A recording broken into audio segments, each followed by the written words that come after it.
Hello, everyone, and welcome to the Guild Wars 2 LightBringers podcast. They can't hear you, so it's fine. Not yet, anyway.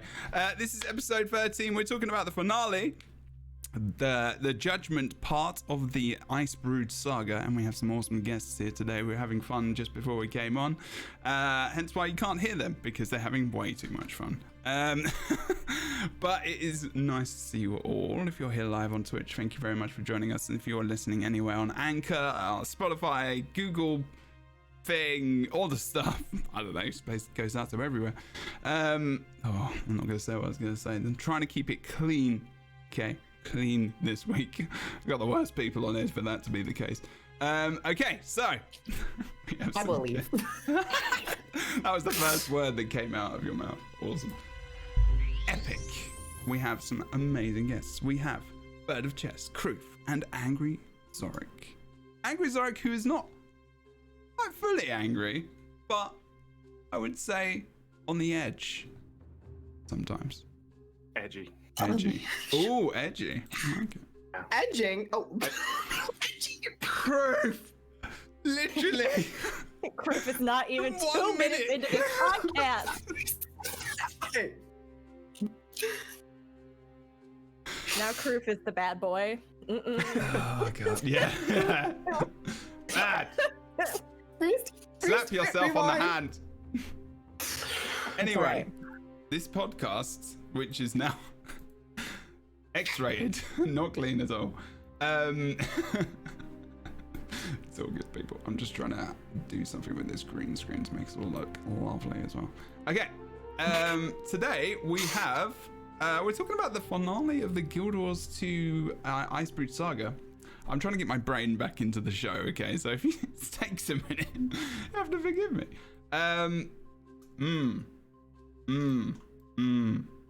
It's been a bit of a period of time where people have had some words about these things, and I thought, this is probably a good time to talk about that. And this is a podcast about Guild Wars 2. It's probably worth talking about the finale and a big ending to the story as well, leading on to expansion, a whole tirade of events and stuff that's kind of happening over the summer or up until the expansion. We maybe can assume, and we can talk about that. But really, I want our guests to introduce themselves. Zorric, I haven't seen you for a while. I think it's actually been a year since you've been on this. Maybe. It's been a while. But I've only had 13 episodes. So yeah. Thought you gave up, but then you're like, hey, do you want to do the podcast? And I was like, gotta play it cool. Yes! I'm glad you're here, my friend. Tell us what you do, where you do it. I stream live here on Twitch and over on the YouTube, and maybe I'll do other things soon. I don't know. Depends if I can get past this languished feeling of the pandemic, and then yeah, that's it. That's all. And then I show up in places like this, and people are like, "Oh, you were on that podcast that one time," and it's like, "Yep, that one time." And now it's a 2-time. Look at that. Can we make it a 3? Yes, I believe. Third time's a charm. It's awesome to have you here, my friend. Thank you for coming along. Make sure you check them out. There's going to be everyone's details and stuff is going to be in the description, not their address and everything, but just where you can check them out on Twitch and Twitter and all the things. Address. Kroof is here again. Kroof has been here quite a lot recently. How are you doing? What do you do? Where do you do it? And Hello, people. Hi. I am so honored and blessed to be invited back again. You guys don't know how important this is to me. My name is Kroof, and I do stuff on YouTube over at Kroof. And sometimes I stream on Twitch, and yeah. Oh, I'm working on a whole entire review thing. So if you're over on YouTube and you want some more visual and YouTube video stuff, I don't know what I'm saying at this point, but you guys can come along and go join my channel, and then there will be a video soon. So awesome. That's good. Yeah. Videos are always good. If you go to my YouTube, there will be a video soon. Great advertisement for your content there. Jesus Christ. Can I answer Valen's The question? intros are really good this week. Bird of Chess, what do you do? Where do you do it? And how are you? Hey, Jeb, thanks so much. I'm sorry. I apologize that you've had me on the cast yet again. I know before the Oh, whole God. cast, you were really kind of bummed about the fact that I was here again and you just can't get rid of me. So I'm sorry. That's my fault. However, I would like to say that I am Rook, Bird of Chess, Kroof's #1 fan on the internet, and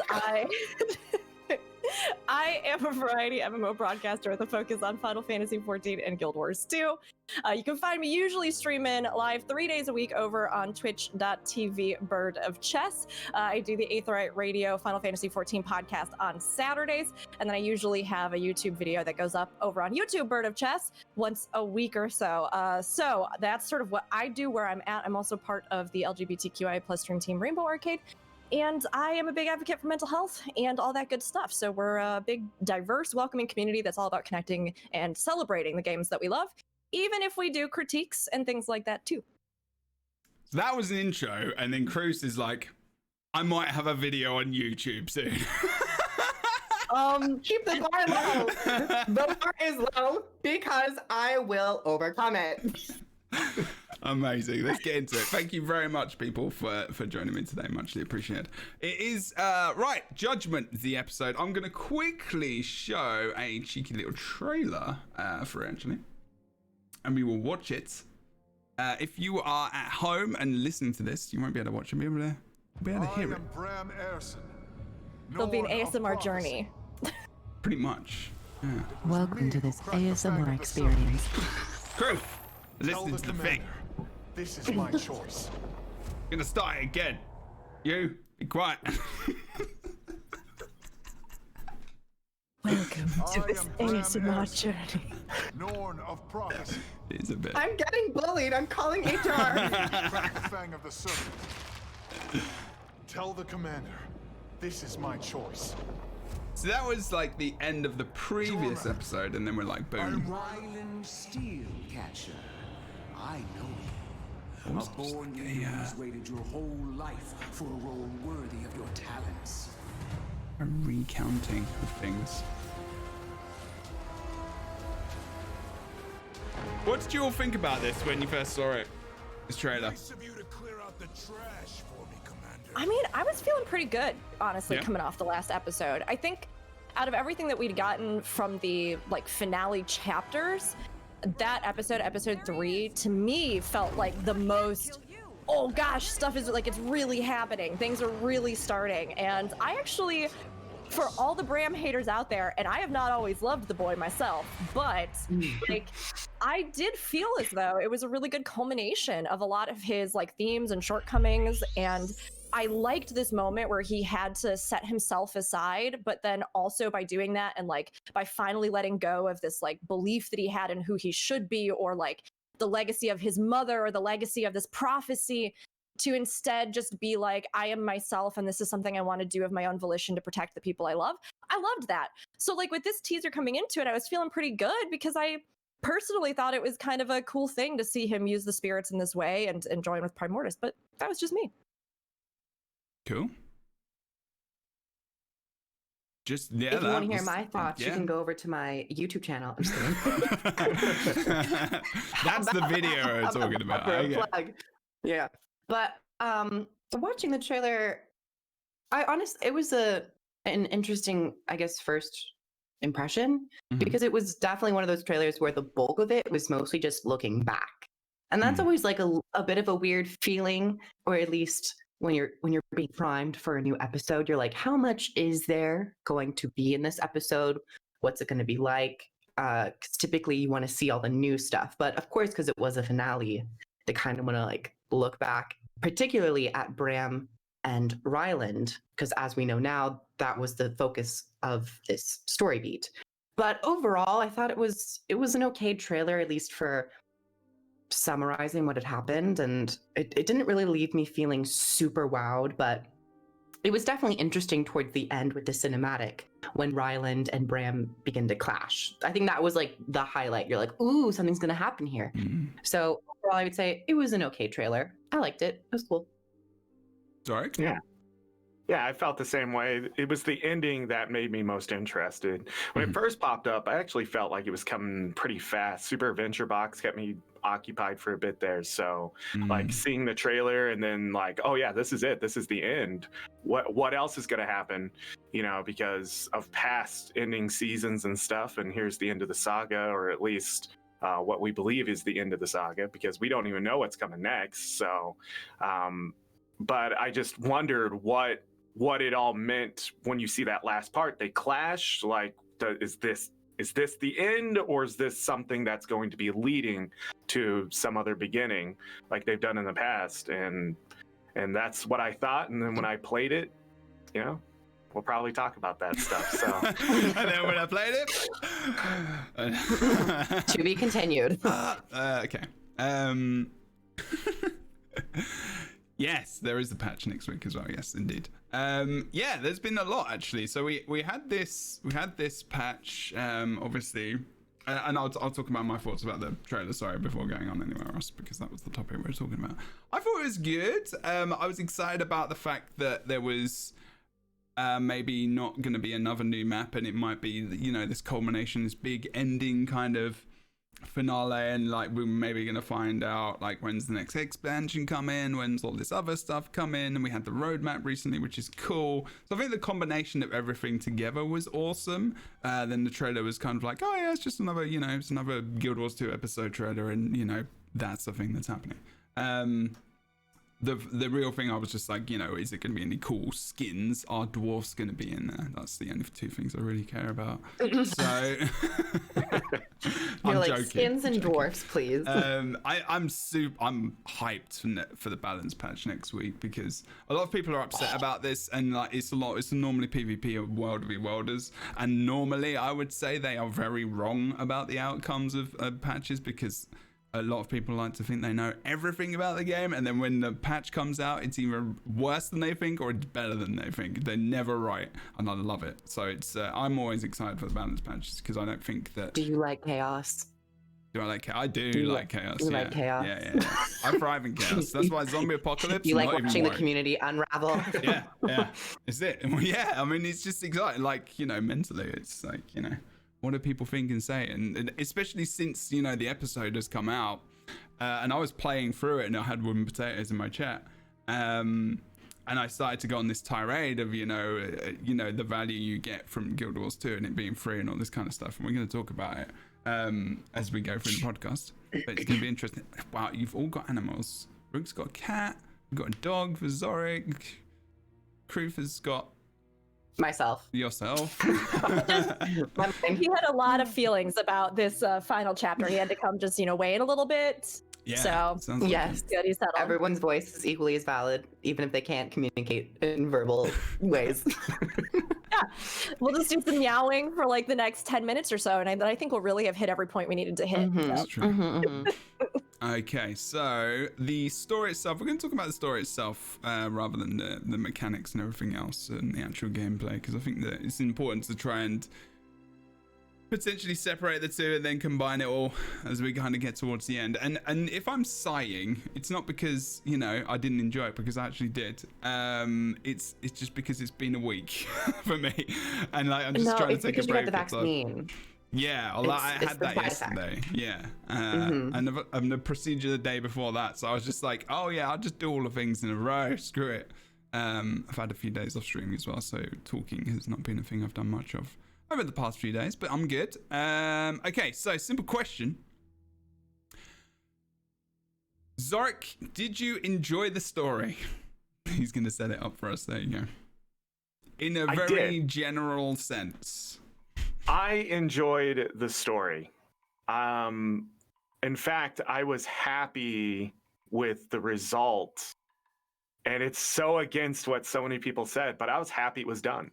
I was actually happy because I knew what was happening with the story in the background. So seeing like when the Icebrood Saga started, it was so great. There was this prelude and all this story and all this exposition, and then of course halfway through, you can tell, well, things are starting to come out a little bit differently now, and they're coming out in pieces and things like that. And what made me so happy about how it ended is that I could sort of just relax and focus on other things instead of like, oh, well, where's the story still going? Well, now we don't know. And it's really great because now I don't have to worry about this story that's been so long-winded, this dragon thing that's been happening so long-winded that it's going to still be going. Because I just feel like after 2 expansions and 8 years, I'm just tired of the dragons and always dragons. And a lot of people, I don't think they're willing to let it go because they're so invested in those stories. But I really wasn't. When I played Guild Wars 1, it was these pieces of a story, and then the whole thing happens. When you play through them and you get through the expansion in Guild Wars 1, you find out why everything happened. And a lot of people didn't like that either, but I enjoyed it. I was like, somebody was pulling strings here and causing these things to happen. And in this part, it was more of I really do feel like when I saw the meta and I finished the story and then the last story part, like it just really did feel like ANET was like, we're done with this. Like, that's it. We're done. And I was like, thank you, because I feel like we need to go somewhere else. We need to be doing something else. But sadly, it's not over because we have an entire expansion coming that's called End of Dragons. So you were like, there at the end, the dragons are gone, thank God. And now there's an entire expansion dedicated. But it's the road, right? It's the road we're on that this is obvious. When they rented that hall and they came out and they were talking about the Icebrood saga, I said, this is a start of a new era. So that means the old era has to die.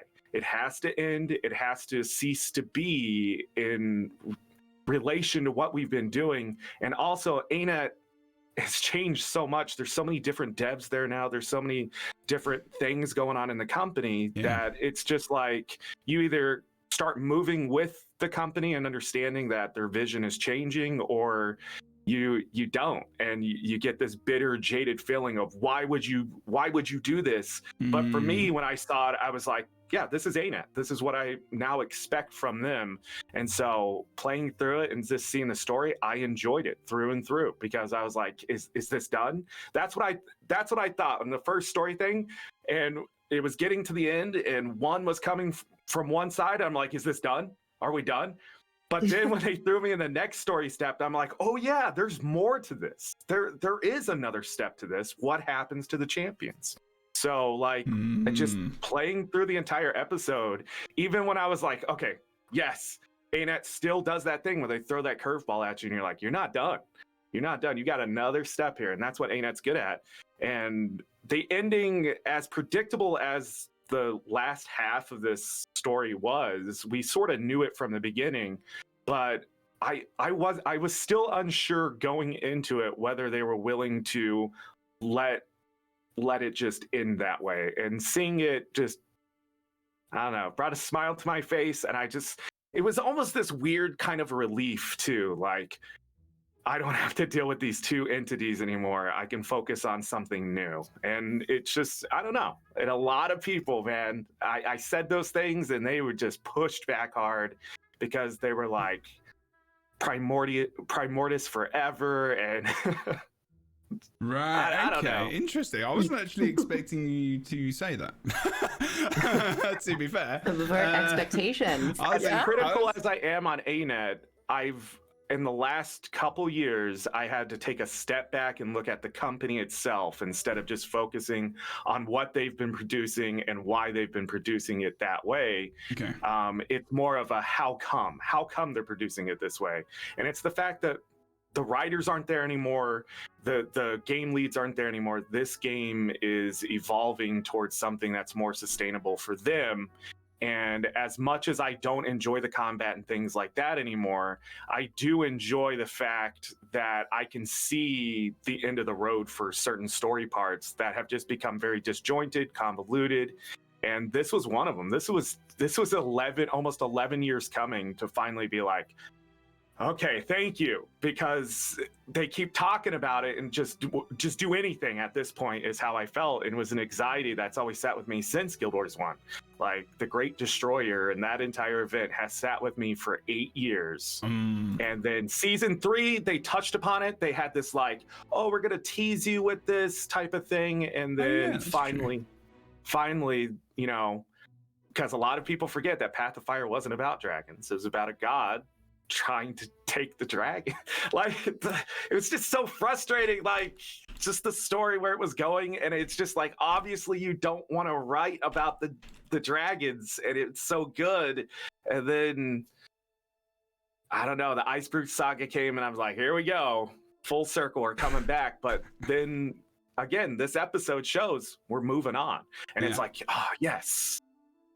That's an interesting take on it, actually, as well. And also, thank you very much for the raid. Work to game. Appreciate that big raid as well. Thank you. Welcome everyone Welcome. We are live. Yes, indeed. Put your seatbelts on. You're in for a ride. A little bit. Spoiler warnings for story. Ooh, If you yes. are there, spoilers warnings. This is a big spoiler warning. If you have not played the final episode, we will be talking about all the things. So just make sure you can leave. That's okay. Check it out later. Anchor.com/Jebro Unity, or just look up the LightBringers on Spotify or whatever. You'll find it. You'll find the podcast. And you should listen to them all. By the time you listen to them all, you definitely could have played this chapter of the story many times, actually, to be honest. You probably could have farmed the dwarf infusion by then. Actually, no, definitely, actually.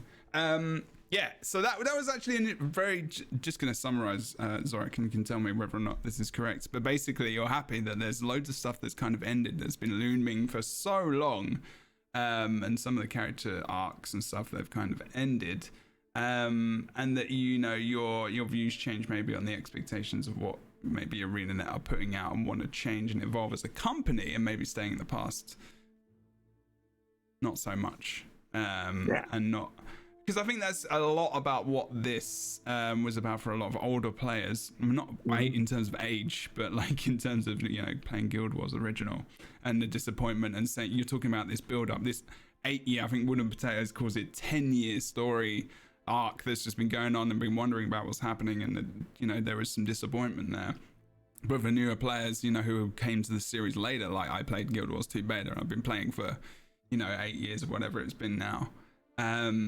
And I have a very different view, and it's we'll go for all of them. Rook, how did you feel about the story? Did you enjoy it generally? I like the way you say that so hesitantly, like,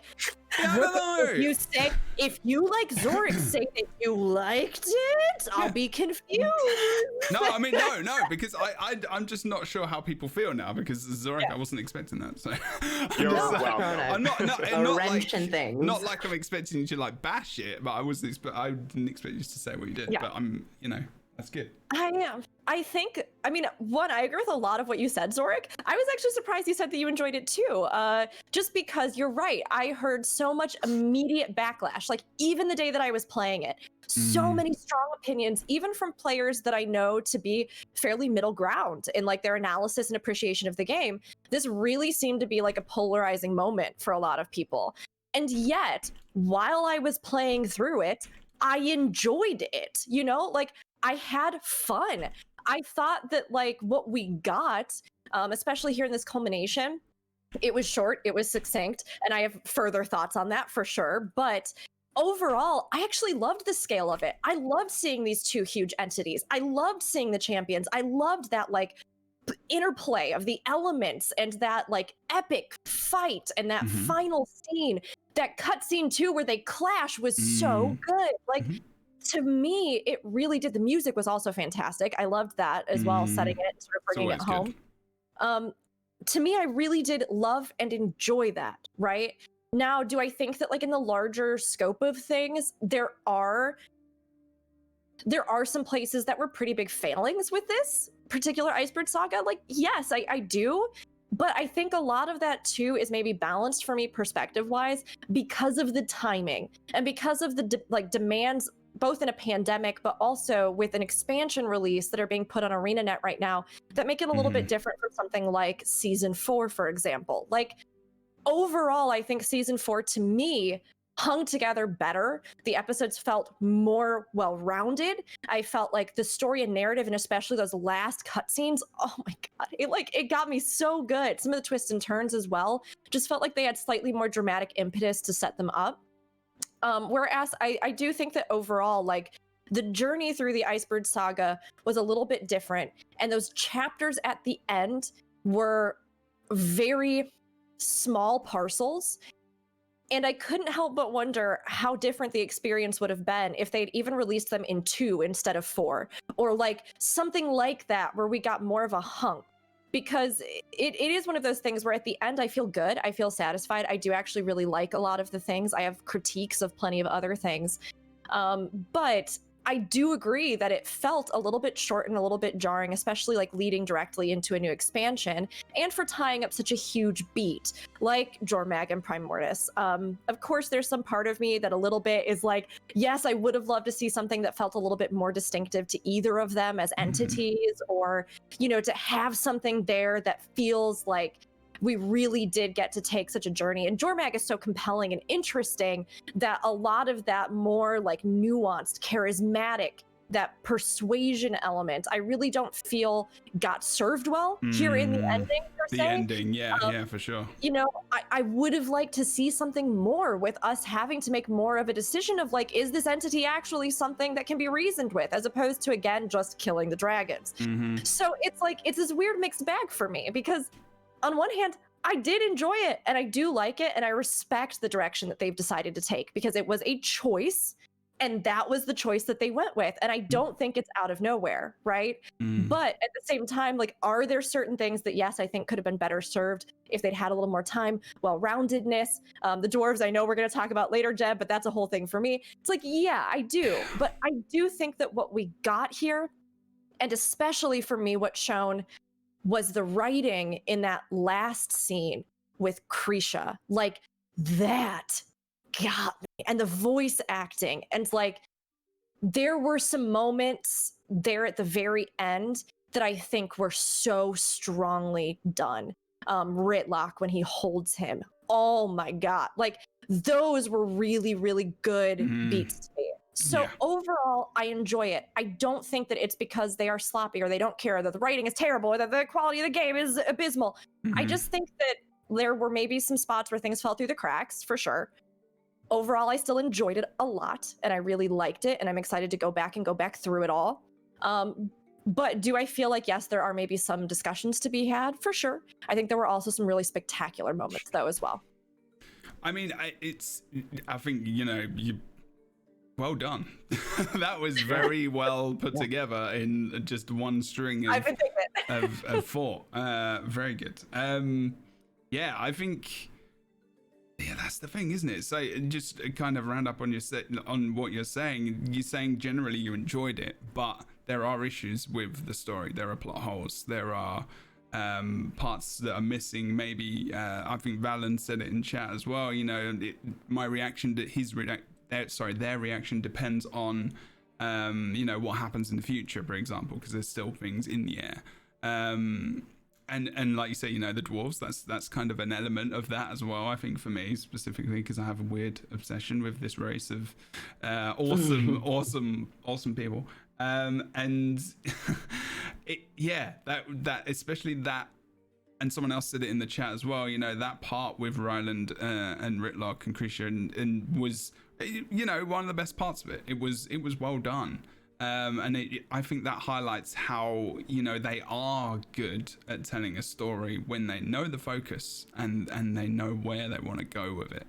And they've got the focus on that moment. And I think, you know, and I would try to go back, and I was trying to talk to Bangar, and I missed some of the Bangar moments interaction wise. I'm only about halfway through that, and I don't think I'm going to be able to get it back. Sorry, but it's always a lot of it. I'm at this part where he's talking to Ritlock, and this is when they're in Eye of the North and he's in the cage, and he's still in there, you know, so it's a bit weird. Good leave and I'll finish the story. And he's talking about how, you know, basically the Char, when they leave their children, they essentially just don't have cubs anymore. They're not supposed to really care about them. They're just their own independent things. You know, they don't really care. Whereas, like, you know, Ritlock's this seasoned warrior who's out of the Char, really. He's not really in that community. He's not really part of it so much, and he carries these beliefs and these strong values anymore. It's more of like these beliefs and values from other communities, you know, which we hopefully all do in just our normal lives when we encompass everything and we just come up with our own awesome mix of personality. And he's kind of like that, but he does care, and you know, really does come through like that. And it's like a different side of a Char, maybe, which we haven't seen before, or they haven't seen before.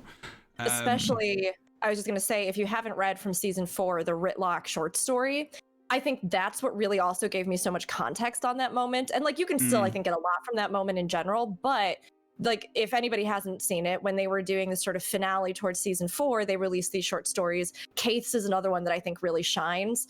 But Ritlock's is all about the fact that he's realized that even though he came from this culture, right, that has these certain beliefs, that he himself has seen, like you said, how other people do it in such a way that he has realized that maybe having like a child or having a relationship with his son was something that he will never be able to get back now. And there's a lot of debate about, you know, like, is it too human for the Char to, you know, have these kind of emotions and things? But to me, I find it more compelling because it's like a narrative thread that we can understand, right? Absolutely. And I think it makes that makes it moment more complex. Yeah, it makes that moment even more deeply, you know, like you said, complex for him, because he has failed in so many ways and it has led to this in many ways.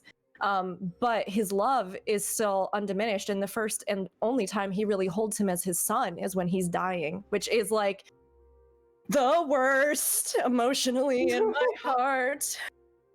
I wasn't expecting that. I think With his sword through his stomach. although yeah, that was pretty, yeah, that was okay. So before we talk about this more, Kroof, I want to get your opinion. We can talk more generally about it. What did you think? Because this is really actually like, Well, you know, yeah, I think there's more to Zorric and Rook have both hit on extremely key points. If I were to just give any contribution to this, I think when you look at the general structure of the Icebrood Saga, and like, what?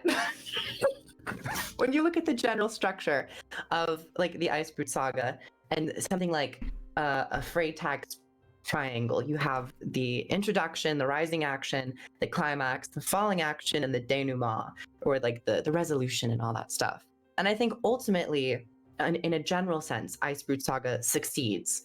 My issue comes with the details of it.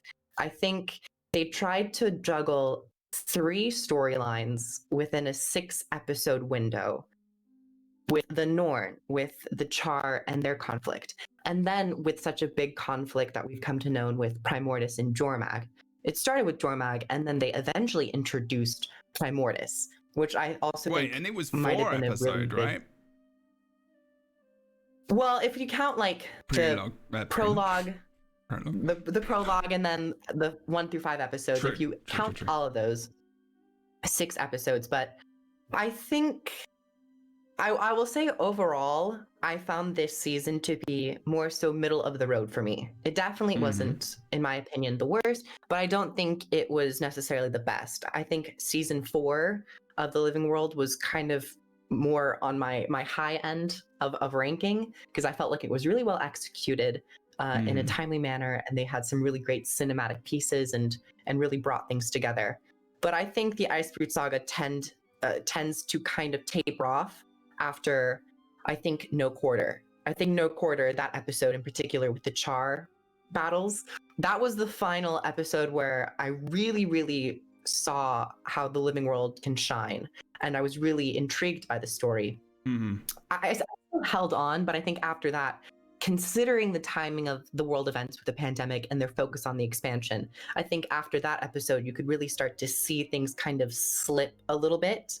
And particularly with the finale, I think that's where I also had an issue with not necessarily their shift in focus, but how they go about managing those details. I think we can say, like, due to all the worldly events and the studio's direction, of course, that gives context to why they make these choices.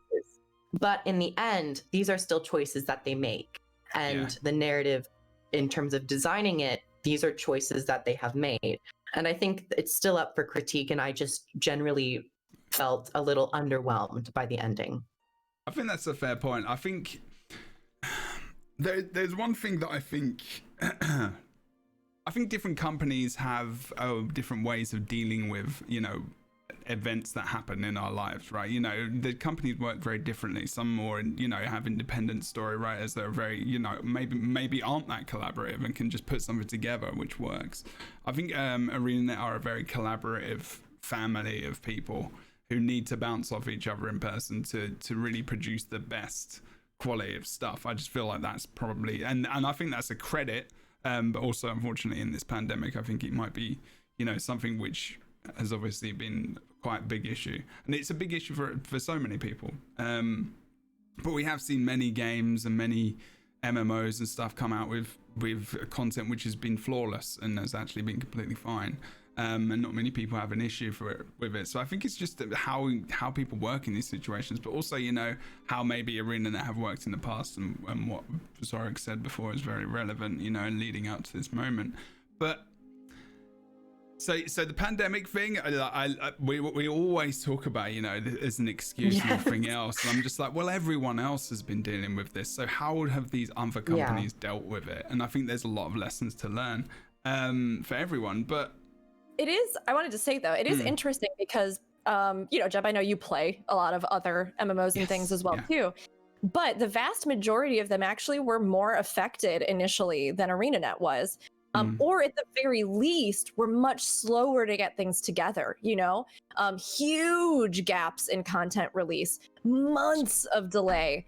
Whereas ArenaNet, really, we had the voice acting, right? But they were one of the few MMOs that I was playing at the time that actually continued to output content generally around the schedule. And even this finale is ahead of schedule. So, like, it's interesting to me because I think they did a fantastic job as far as staying on, you know, like on pace with what they wanted to do. And the expansion, theoretically, we don't know, but, you know, it's not like we've had an announcement where it's been pushed back multiple months or anything.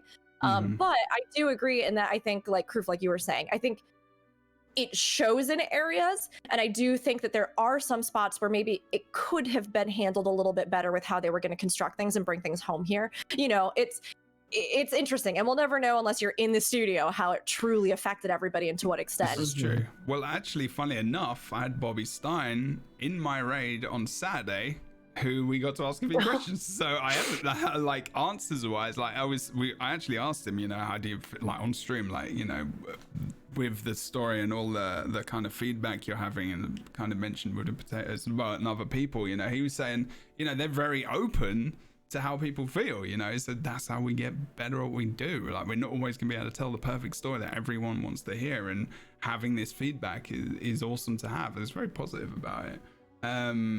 So, you know, they handle it in a very, very good way. Obviously, behind the scenes, you know, if someone tells you know, they don't like your work, it's not going to be a massively enjoyable thing to hear.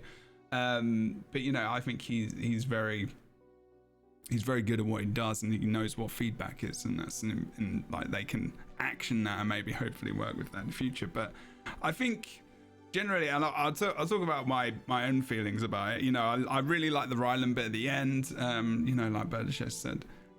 Rook said, sorry, and I don't know, it's Guild Wars 2 story has always been a bit of a, like, I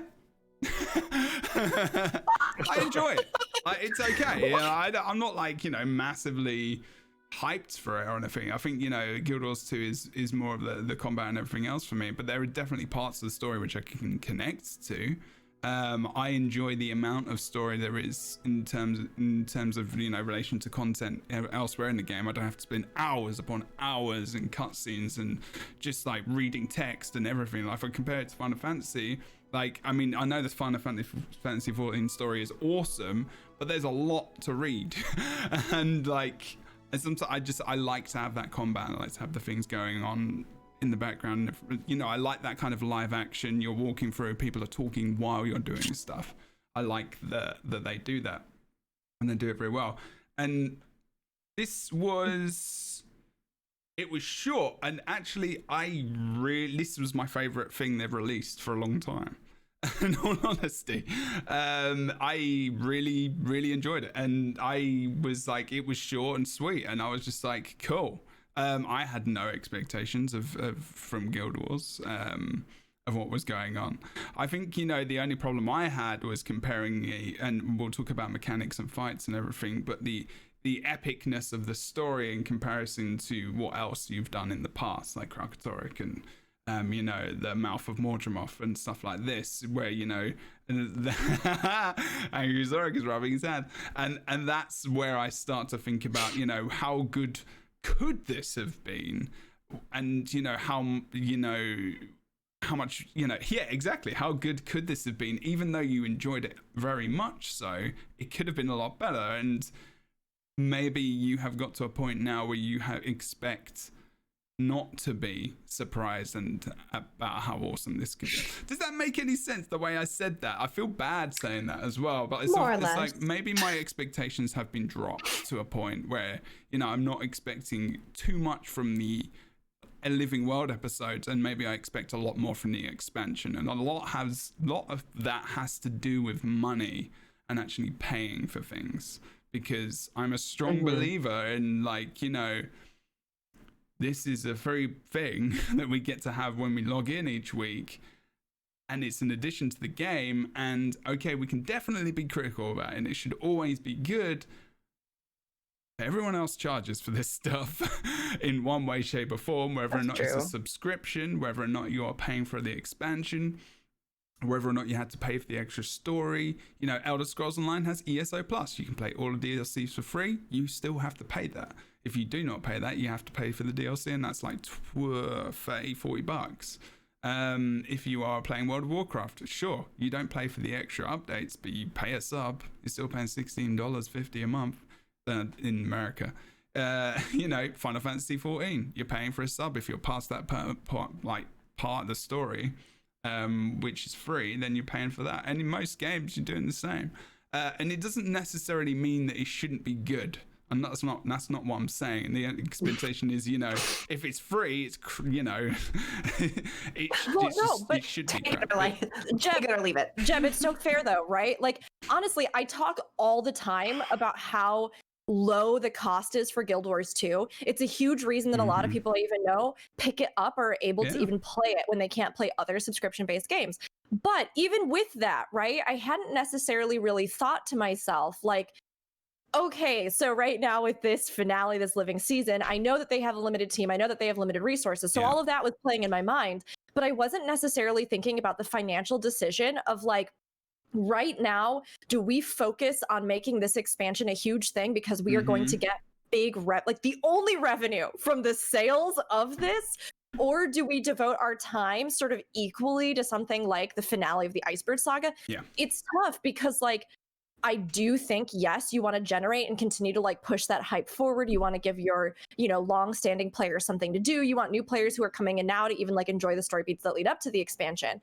But when it comes down to it, like, breaking it up in this small, manageable way for the costs and the labor and all of the different things that have to be made, it makes sense from a financial standpoint, and to put everyone else that they can on this thing that is actually going to drive sales for the game, which is one of the few times that, like, Guild Wars 2 ever charges for something. Yeah, you know? I mean, it's the third time in 8 years. You know, it's literally that. I mean, other than the release of the game. And it's very important to think about that. And when you say that as well, it brings up thoughts of, you know, where would I want to see the best evolution or of the team or the most work done? It's in the product I'm going to pay for. And it's in the thing I'm going to be, you know, spending a lot more time in, rather than this story, which is, you know, not going to be forgotten, because you never want to forget the story in the game. But, you know, it's still going to be there on Kroo's face. But do you know what I mean? But is it telling that you said forgotten, considering that we took out 2 Elder Dragons? That's what we can talk about as well. That's the thing. But it's very difficult, because I'm very torn, because I've got different voices in my head saying that's terrible, you shouldn't think that, but then not at the same time. I'm like, you know, all of it should be good. We should be expecting a quality standard. But I did enjoy it. So I'm like, you know, it was kind of at a level where I was like, yeah, that's cool. But, like, I don't know. Okay, so general story. We've kind of talked about that. I do want to move on though. Is there anything else anyone wanting to add quickly when we're talking about story? Because I've got loads of these kinds of beats of like, you know, questions about the story, but general thoughts. Is there anything anyone wanted to add? I think Zorric wants to. I mean, on the story, not really. I think what I've said about the story, but ANET as a company, I'm just going to say it this way. ANET is such an easy company to see their possible potential that it's really easy to fall into that gap of they're not doing good enough. But my thing always was that every time ANET has tried to introduce something that to increase the revenue, to improve what they're doing, because you need money for workers. And every time they do that, there's always pushback from the community one way or another. So the community in itself has made this a self-fulfilling prophecy of a standard that is lower than their expectations will ever reach. And so seeing that potential every time, yeah, I see it too, but I've also learned it's our fault in a way, because why don't you buy more stuff off the gym store if you want to support them? Why don't you? Because it's not going to happen tomorrow if you start giving them money today. It's something you're going to see 6 months, a year down the road. And the thing is, ANET doesn't pull in the same kind of revenue as these other companies. So there isn't something, they can't bank on the money being there tomorrow the same way other companies can, when they can look at their subs this month and be like, this is how much revenue we got to work with, and so on. They have this microtransaction store that's a little more wild and finicky. And also, you can get anything on there for free if you work hard enough in the game. So ANET continues to spoil us with all this stuff. And yeah, it's going to cost us something somewhere. And I do feel like this time around, with the Icebrood Saga, what it ended up costing us is that they need money. An expansion was demanded. They need to work on that. And so they had to cut out all this fleshed out story that they were making and streamline it into some kind of ending. And yeah, I can see the potential. I do. I have this want Chat's for them to mad. go back. It's not saying it's our fault. Chat is like, oh, Zorric, hold on a minute. Hold up. Hold my beer. I do tend to kind of agree with Chat though. So Chat, I kind of see what you're saying too though. I'm kind of with you on that one. But you pay for it all the time though. You pay for it all the time. Oh my gosh, Zorric, I absolutely agree with you. And I think, and yeah, I mean, like, yes, it's like, and as always, whenever somebody states an opinion like this, there is always a greater context. So like, of course, Zorric, I know you're not saying like all of this is the player's fault. So if you're disagreeing with the story, it's a very good Zorric impression, by the way. This is how Zorric talks. Very old English accent there. Yes, I'm very good at it. So thank you. My vocal skills are being put to good use. But it's like, of course, that's not what you're saying. You're not saying like this is like a statement as like, well, it's all the player's fault. It's not. But when it comes down to it, I mean, it is amazing how even stuff like, oh my gosh, what is it? The templates, but you had to pay to unlock more, or you know what I'm trying to say? Yeah, the little templates. Yeah. So like the amount of vitriol that I see, even as a streamer and content creator on a daily basis for those is ridiculous to me. Like, I'll be completely honest. I love you all so much, but I pay out the wazoo in other games for all sorts of nonsense that is far more egregious than having to pay to unlock a few extra tabs in a game that otherwise costs me nothing. And yet the like absolute vitriol that I see, the continued repetition of hammering this home, right? So it's something where I think that as we discuss stuff like this, I agree in the sense that I think that these are very specific reasons as to why the content and focus has been shifted very fully to End of Dragons. However, I do on the other side with Kroof also agree that with what they had and the story beats that they had, I think the scale of what was done was a bit too ambitious to do in this kind of format. Like, and it started so good too, because honestly, I think that prologue is one of my favorite things. Like, that map is so good. The setup, I even really liked the first time that we start pushing into, oh gosh, like our marches, and there's that like the creepiness and the bone skinner, and like all of that is so strong. I don't think the finale overall lived up to it, which is, I think, something like the balance is off, right? The balance of having this huge thing at the beginning versus the end feels off. But I think it's also a direct cause and effect of exactly what we're talking about with the financial limitations and developmental limitations of a company like ArenaNet, which is something that's really valid to be weighed in these discussions, right? Because when it comes down to it, this is how game companies function. Yeah. So like, it's worth critique, and it's not any one person's fault. It's not like nothing like that. It's just that we do have to accept that money is a part of how games are made, and that in ongoing games that require servers and all sorts of stuff like Guild Wars 2, it's a huge reason why certain focus is taken in specific areas and does cause some of these imbalances. They had way more time to work on stuff at the start, and now they have less resources dedicated towards it as they push to try and release an expansion, which will provide them the funds that they need leading forward. So it's really valid to bring up in this discussion, even if it's not directly tied to like story itself. But I also agree that, yes, I think there are certain things they should have narrowed down in scope. And I think that there are certain things that maybe were not communicated super well, and that there were certain beats that were dropped that could have been a little bit more honed, if that makes sense. And I think that is just the team itself. And maybe some of these issues, you know, with like bringing this whole vision together with what they were able to do. Does that make sense? Yeah. And I'm not saying the players are at fault at all, because this is a consumer world, right? When you like content, you're going to pay for it in the moment. That's why when you go to the movies, you know, you're willing to pay $25 or whatever, even if you get the ticket. Like, unless I really that's just it. We go to the I movies sneak and we in for free. I go through the exit. So Guild Wars 2 is $30, right? And we have thousands of hours of playtime and entertainment from it, but we're willing to go to the movies and pay a fifth of that, or maybe even a double of that, for only 3 hours or whatever of your time. So it's that consumer thing in the moment. And gamers, when they see a certain standard for so long and the revenue doesn't support that standard, like Rook is talking about with how big, like this game is so huge. It's just so huge and so ridiculous from where it was when it started, that there's just no amount of money that could ever cover all of it. It's just impossible. So I could be like, well, community, if you just donated a few $1 billion, right? And yeah, that would fix everything, I'm sure, and then cause so many other pitfalls. What I'm saying is that the community can't also backlash when it becomes more obvious that ANET isn't that kind of company.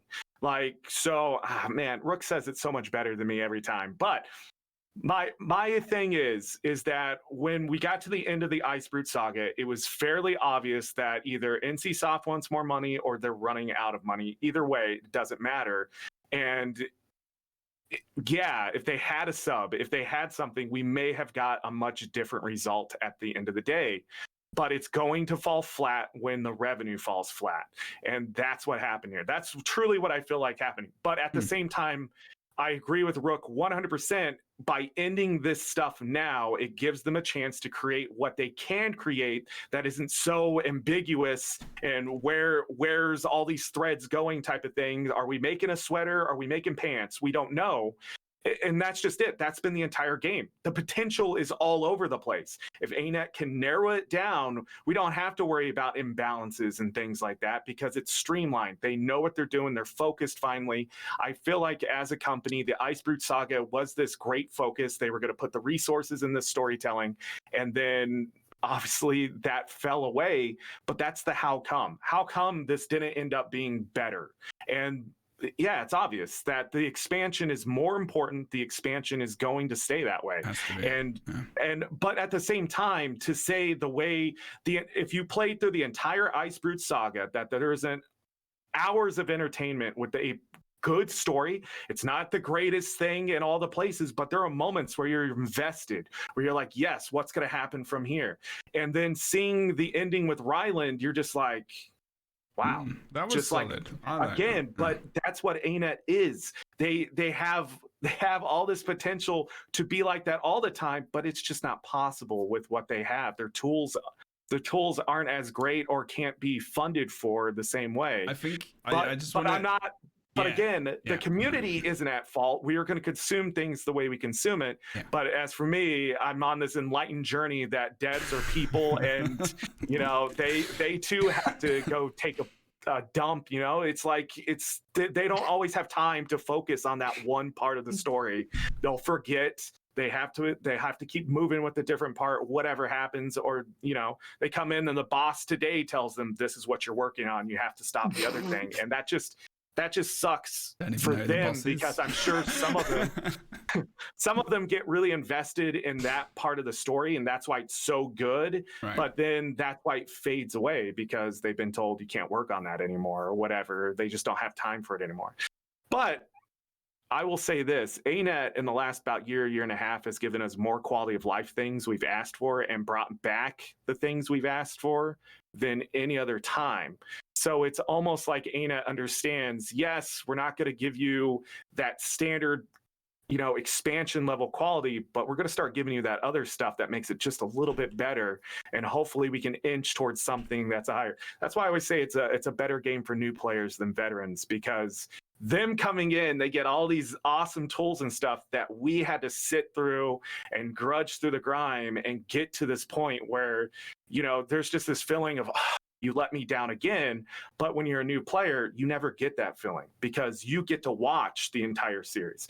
It's the Harry Potter effect. When the books were coming out one by one, I remember people's attitudes were a certain way until the very end of it, where they're like, yeah, I like the ending or whatever. But it's such a long series. If you were to start it now, it would take you so long to get through it all. But you would be like, wow, that was really good or whatever, because you're coming into it late. Also, you have a second thing, an entire movie that's just a synopsis that sort of gives it into a way where you don't have to sit there and read boring books like I think they are. But I never got into Harry Potter, but just seeing people's reactions to that. I'm not sure how people would react about the ArenaNet to J.K. Rowling comparison either. So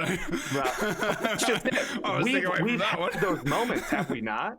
The company itself has those moments, dare I say her name, that came out and made these moments where companies have to deal with this stuff. And should we forget that ANET isn't an entity itself? It is people creating a creation that we play, type of thing. So there's always going to be these stabs and things that happen, whether it's in their real life or not. That's obviously, it gets reflected in the game, and I've become more aware of when that's happening than every other time. And I think the Icebrood saga has opened up a lot of people's eyes that they're going to be disappointed if they continue to think that this new standard hasn't been created already. I've seen it in the combat in the last 2.5 years. It has changed drastically from where it was at the beginning of the game. You go into Central Tyria, it's a breeze. I can wipe out any champs, legendaries, whatever. You go into this new content, no way, not going to happen. Even veterans, you get enough of them in a place, you're going to go down. You're just going to get swarmed, and they're going to spam you with their attacks and their CC, and that's it. But that's just it.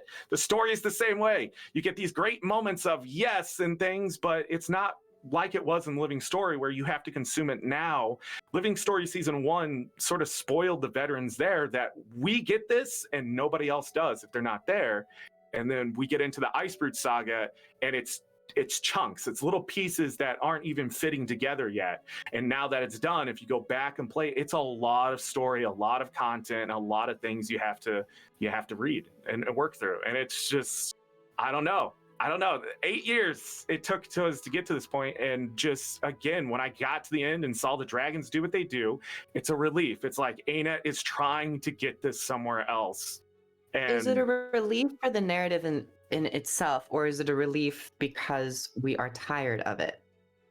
I think because I think there's a big I was difference gonna say, between satisfaction of the actual. I think there's a big difference of like the satisfaction of what the story actually culminates to for that story itself versus that story itself in conjunction to a future story.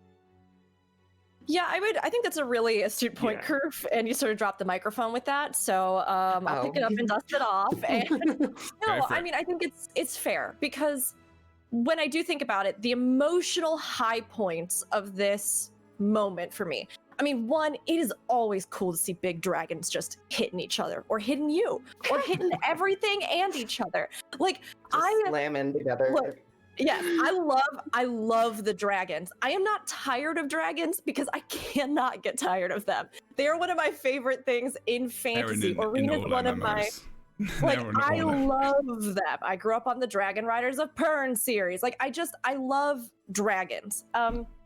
So now that that's out of the way and I've stated my truth, I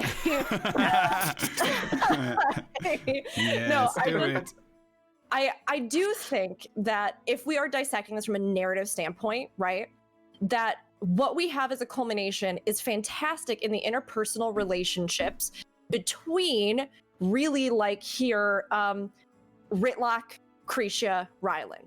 I think that is where the biggest narrative payoff from this whole thing is.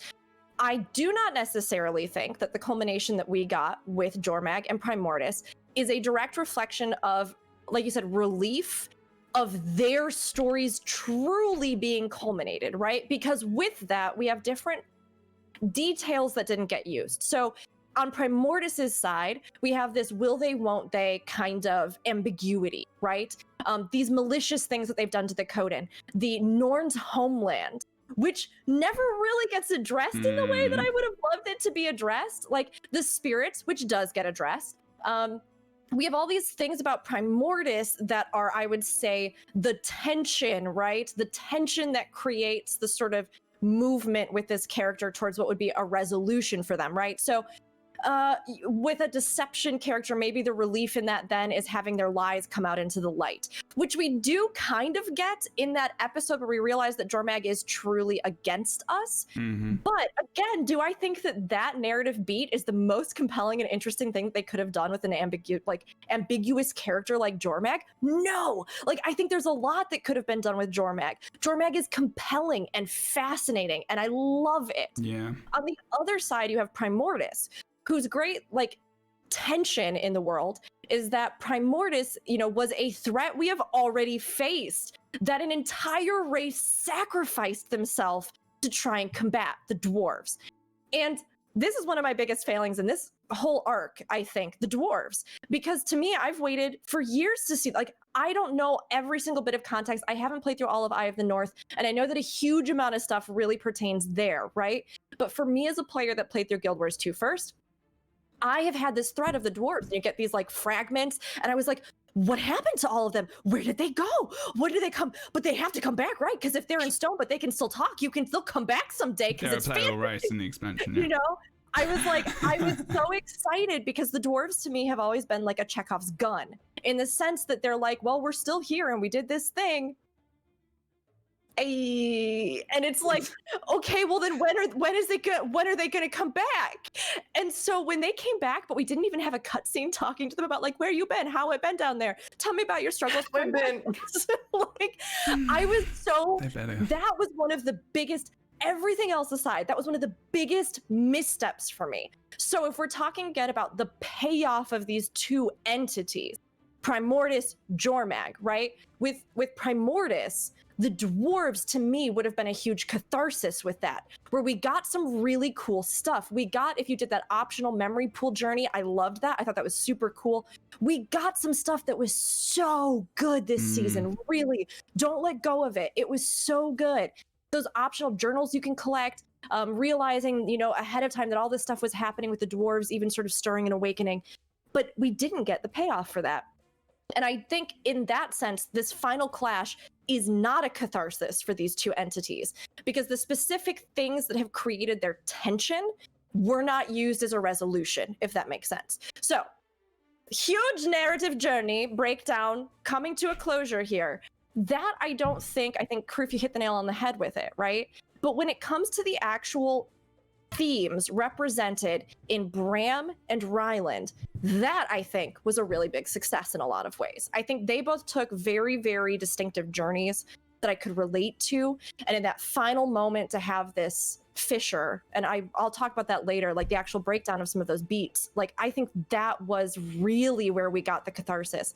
Now, from another standpoint, is it nice? And do I think that they did need to move beyond this plot line? There's way more stuff to do in Tyria. Yes. So get it done. Let's figure out what we're going to do with End of Dragons. I get it. That's fine. I understand. I can have that perspective and understand the context.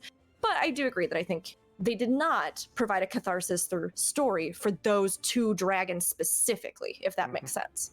I agree with that. And I think for me, I think the one character to have been who was not served properly was actually Primordus out of everyone in the Icebreed saga. Most because we've gotten some idea of who the dragons were, even with Zaitan, even though Zaitan didn't directly speak. He spoke through the mouth and the eye, and we still got the whole entire idea of what Zaitan was doing and what they were. And then we got actual dialogue from Mordremoth, and then we got actual dialogue from Krakatork, and actual dialogue from Jormag especially, which was a major reason why Jormag was such a compelling character.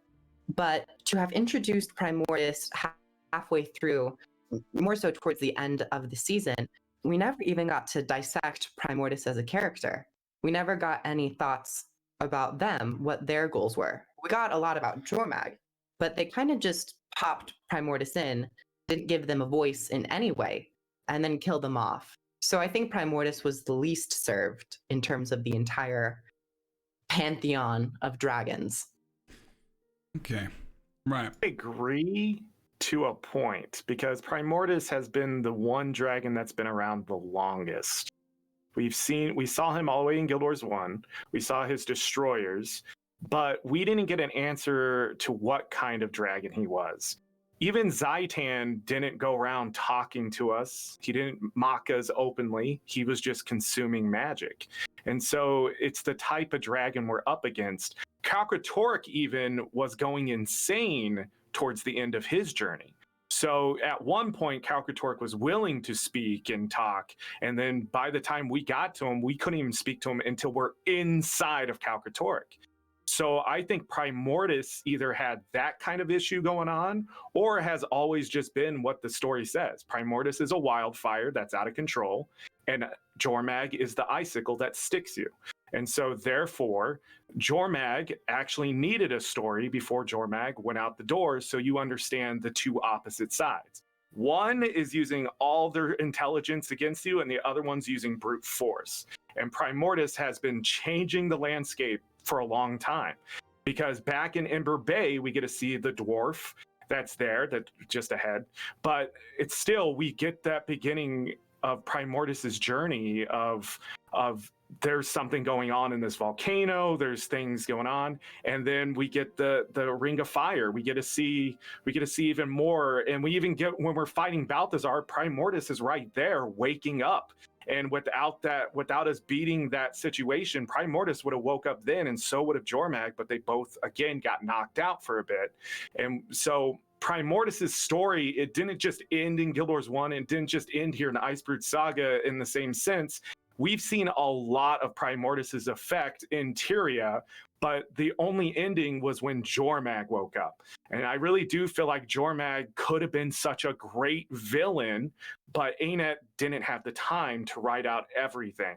And again, like, the lore in the game is so hidden sometimes that we forget that Anet just throws a book here, throws something there, and that kind of stuff. When you catch that stuff in the story, you realize there is so much more to this that there's just, again, it's too big. We couldn't get it all in the game today. They would have to write, and I don't know why they don't do this, but write books.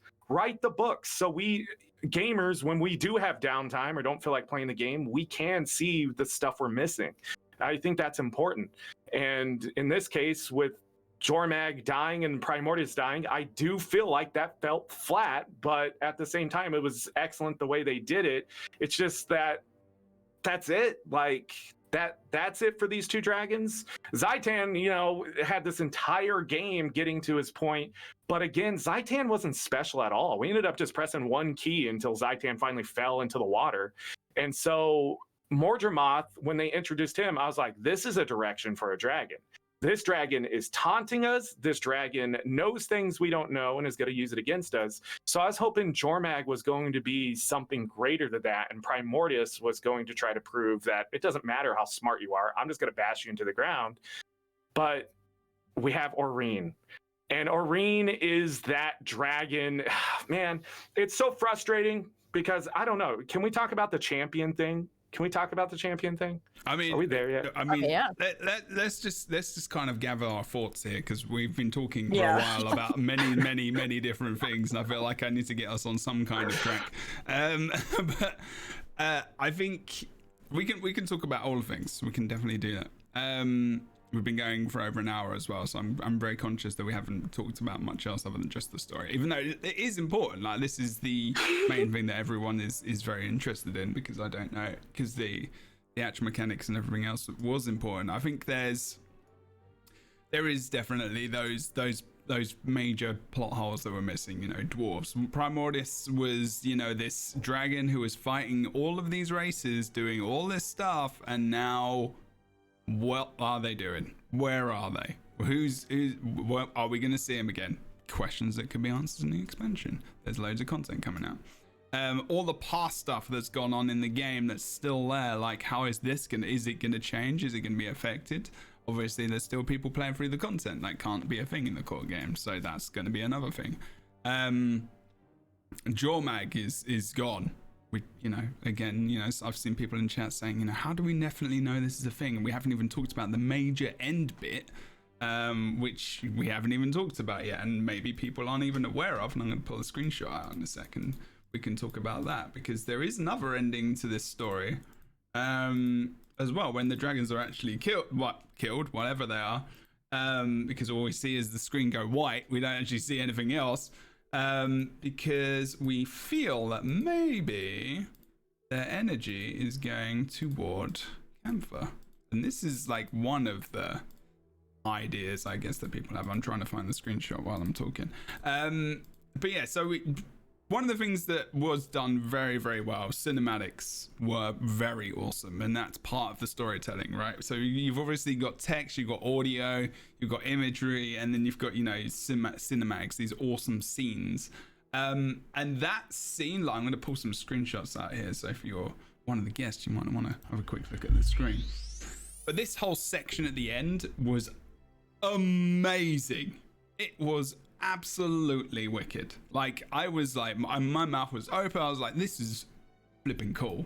Like, these two dragons just going at it, literally like pulling each other, like flipping. Jormag pulls open the mouth of Primordus and just like breathes this you know, this beam of whatever into his mouth to destroy. It's just like, it was so good. Like, it was so visual. It was just, I was just like, I want a flipping Guild Wars 2 movie.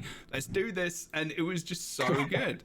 And just all these moments from the whole thing. Sorry, there's drilling apparently going on now, which I wasn't very sure about what was going to happen. But I'm trying to find the moment right at the end. All of these bits I'm probably going to come back to. Where you do see, there you go, there's the flash of light right at the end of the actual story itself. That's me playing my Ellie. And then, apparently I took a lot of screenshots. Here we go, there we go. This is it. This is the part I wanted to talk about. And if you're listening to this audibly, obviously on Spotify and all the things, if you haven't seen it, there was this kind of, if you do the story and you do it solo or you do it in a group, you get to stay down inside the little chasm where they're fighting, and you get to pull Bram out, right? Who's you know, survived quite an event, in all honesty. We'll talk about that as well, maybe. I don't know. I'm not sure how I feel about that. Ryland survived as well, so that's fair enough. But then there's these kind of bubbles, I guess people are calling them, or energy that's kind of flowing up, and you've got this big crater, right, which is looks like a combination of the both dragons' destruction and their energy seemingly going up into the air. And if you look up into the air as well, you can see it kind of floating in a direction. And people were, you know, obviously wondering what this is about, and they're thinking about, you know, their energy floating off into Camphor or going somewhere. And this is the thing, like, you know, is it? I mean, we assume that they're dead, like everyone's saying they're killed, they're gone, you know, but their energy is still around. Maybe this is something that's going to come up in the End of Dragons. Maybe they come back. You never know. I mean, obviously that's, you know, the other end of the scale. We don't know. But maybe we do know. I mean, that's another thing to bring up. Like, what did you all think about this? Is this something you were aware of? And And yeah, is it exciting to kind of think about, you know, there is a link here because, you know, it's the end of Dragons. I mean, it kind of maybe this whole thing, maybe it'd be funny to look back on this because I'm still wondering about what's going to happen. Obviously, we're wondering about what's going to happen in the expansion, but part of me feels like this isn't the end of them. And that is kind of exciting. So I'm just wondering about what you guys think. Like, am I just totally talking crap here? As like, you know, chat as well. Let me know your thoughts. But yeah, what do you think about the bubbles, the energy going up into the air, and like, what did you think when you saw that festival? Anyone can pop in. I don't mind. I think the best reaction I saw that was Lorenity's. I think the best reaction. They were here as well in my chat when I was playing it. They were actually talking about it. Yeah. And the thing is, it's sort of foreshadowing this thing we already know, but at the same time, we still don't understand what the imbalance in the world when a dragon dies, what truly happens. And again, Aurene seems to be reflecting. She even says, I wasn't able to take in all the magic, and some of it went out into the world. So we know when these dragons are taking in magic that isn't in tune with them, whether it's their own kind of magic like ice and fire, that the dragons sort of start to lose it a bit.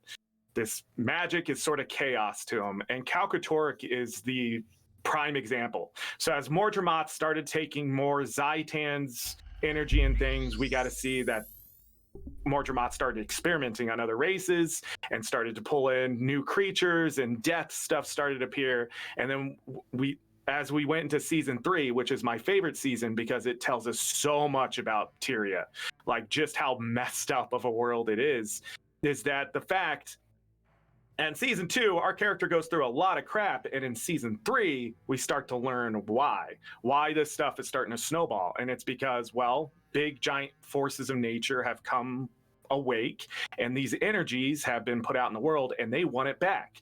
So I think the dragons themselves are the imbalance. And my question always has been, why didn't Jormag and Primordius already kill each other? Why did they not try to topple each other one way? Or did they try, absorb too much magic, and just fell asleep? And we're the catalyst to finally pushing them together because now they have all this excess magic. And the thing is, when we finally meet Aurene, like that story arc, dragons are dying left and right. Like, she is the reason why the elder dragons are dying. Jormag and Primordius die because of Aurene. So when we get into the meta, there's these 2 prisms that come down. She's severing the ley line energy away from them to cause them to want to go together.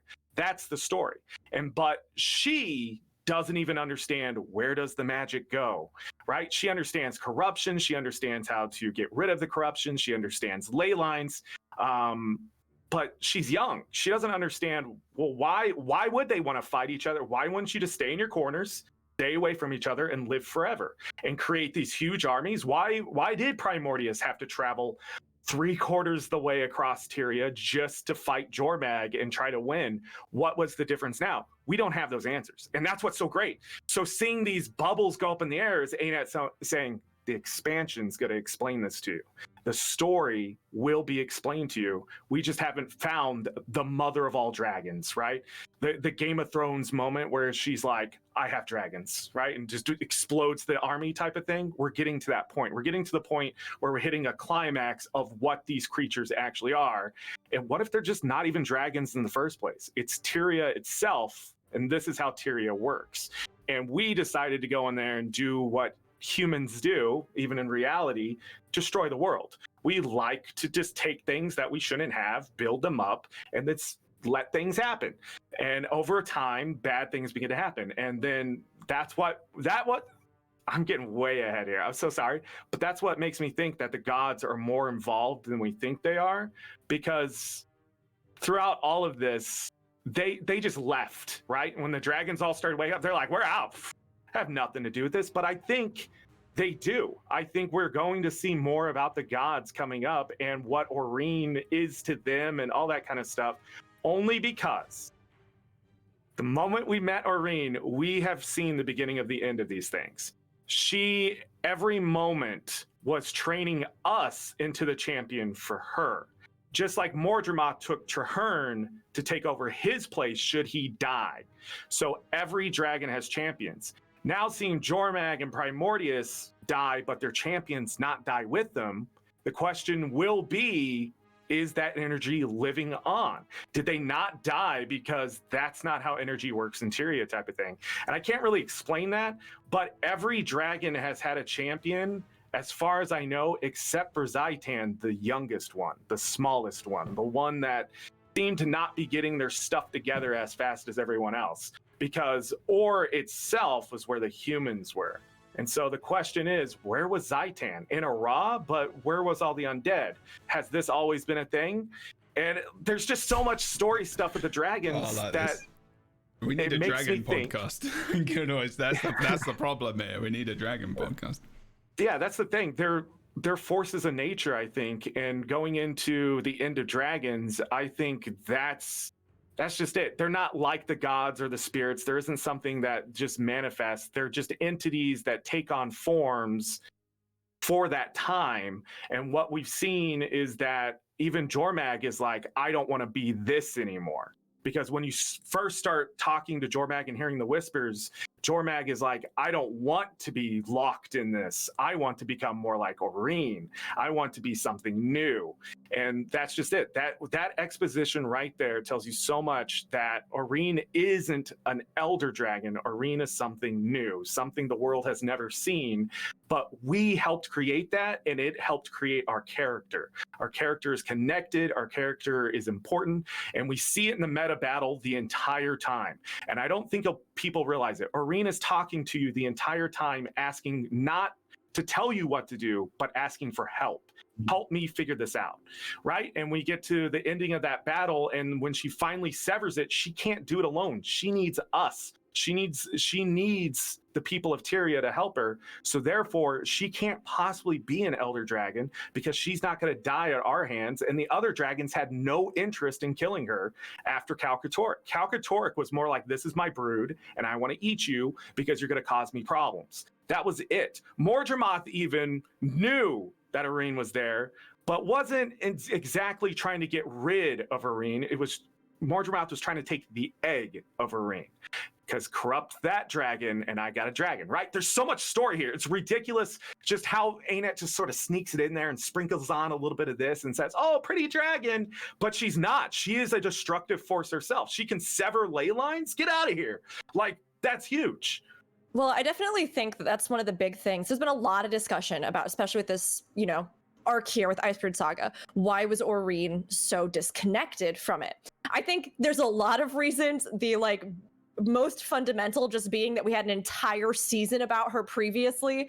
So letting other characters and things have their moment, I think is important. But I do think there's a lot of stuff that they've set up, particularly with her, right? We get some discussions with Jormag about you don't even know what you're capable of.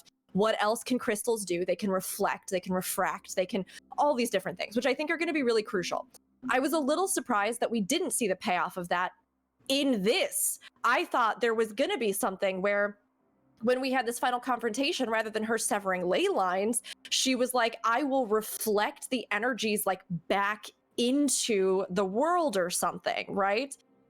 So I don't think, Jeb, to go back to what you were sort of saying, I don't think that reading into that trail of energy is a bad thing. I mean, I have big hopes, and I truly do hope that a lot of these things that are still breadcrumbs, like Aurene, what she is, what her powers are they really gone? And yes, I think it's important to ask, why was Bram and Ryland still alive? I mean, there has to be something there where, yes, they get separated from the energy. We know that when Aurene dies, Kaith as well still lives, even though her, blooms fade. So that connection is something that I hope we do see as momentum, because I was over here with the whole champions thing, either the dragons die and all stuff happens and we kill the bad guys, or dragon riders. What about if we were friends with the dragons and then the champions created a new council where we could commune with the energies of Tyria, And that was just a thing. And we had like dragon riders and a dragon council, because again, refer to me being a huge dragon nerd previously. But I don't think we've seen the full payoff of exactly what it means to be a champion, especially with our relationship to Aurene. But that's something that was definitely focused and discussed. What all of those energies do, how they negotiate, et cetera, et cetera, et cetera. Like, just killing these two, again, it's one of those things where it's like, we know this is a huge problem that could lead to absolute destruction in this world. So what is the game plan? Why are we doing this again? It's like, we're killing one evil now to deal with something, you know, that may be even worse down the road. So all of that to say, I think these are things that definitely could be used in the new expansion to bring a culmination to this discussion. We got a lot of good lore, a lot of good things that maybe didn't get payoff here, but I'm hoping will in the X-Pack. However, the final episode alone, do I think that it left me with a sense of like, this is the momentum and these are the issues that are leading into the expansion? Not necessarily. Like, the actual content itself, even if there'd been a little something at the end where Aurene, like, you know, we get an actual cutscene with Aurene or something and she's musing over the things that are still open threads, that would have still felt like a little bit of a push. So I don't know if I think this episode alone, the finale alone, is a really good kind of momentum into the expansion. But I do think there's a lot to work with, if that makes sense. Yeah, the only real tears that we got were like the magic heading towards south, towards Cantha, and like the green energy in the sky and all that stuff. Very on brand with the color scheme that they've been going with the concept art and the trailers and all the artwork. So I think it was mostly just, it has been strange because this season, I mean, I guess season 4 ended with an epilogue and it didn't really have like any lead into anything else because it was just Aurene off in the sunset. So I guess like, but typically we would have something more pressing, especially when it's leading into a direct expansion where it's like you get some concept of what is going to be happening or like what you have to tackle. So it is a little different, at least. I think the other thing with the Iceberg Saga that I realized the connection between the beginning and the end.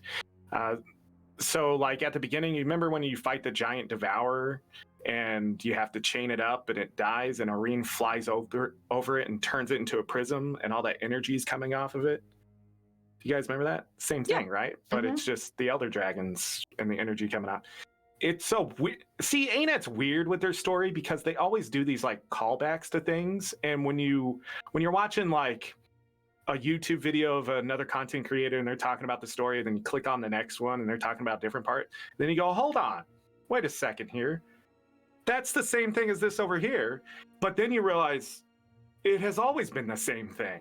This energy, we may be reading into it too much, but at the same time, maybe we haven't been reading into it enough this entire time to this point. Because Zaitan didn't die in a glory of explosion and stuff like that. And we've also seen that the minions are still alive. So does that mean the energy just sort of spread out and we didn't get these like nice little looking bubbles? Or does it depend on the dragon that's doing the effort and how they get the energy back? So again, if you don't know what I'm talking about there, either do I, because ANET hasn't explained it enough for us to be like, yes, when Jormag needs energy, we see it in crystallized form of ice magic and thing, and it doesn't matter what the magic is, that's how it's going to look. Or maybe it is bubbles going towards bubble dragon, water doom dragon, but at the same time, Calcatork talking about how they were sort of born and stuff. See, there's just so many little pieces to these dragons. And when we get into that meta and we finally see what happens when two elder dragons clash together, but what would have happened if Mordremoth did go after Primordius or Jormag while they're sleeping? Why didn't that happen, type of thing? And what would have happened? Because that was a choice. They could have been like, hold on, if that dragon dies and I can get their magic, I can kill that dragon.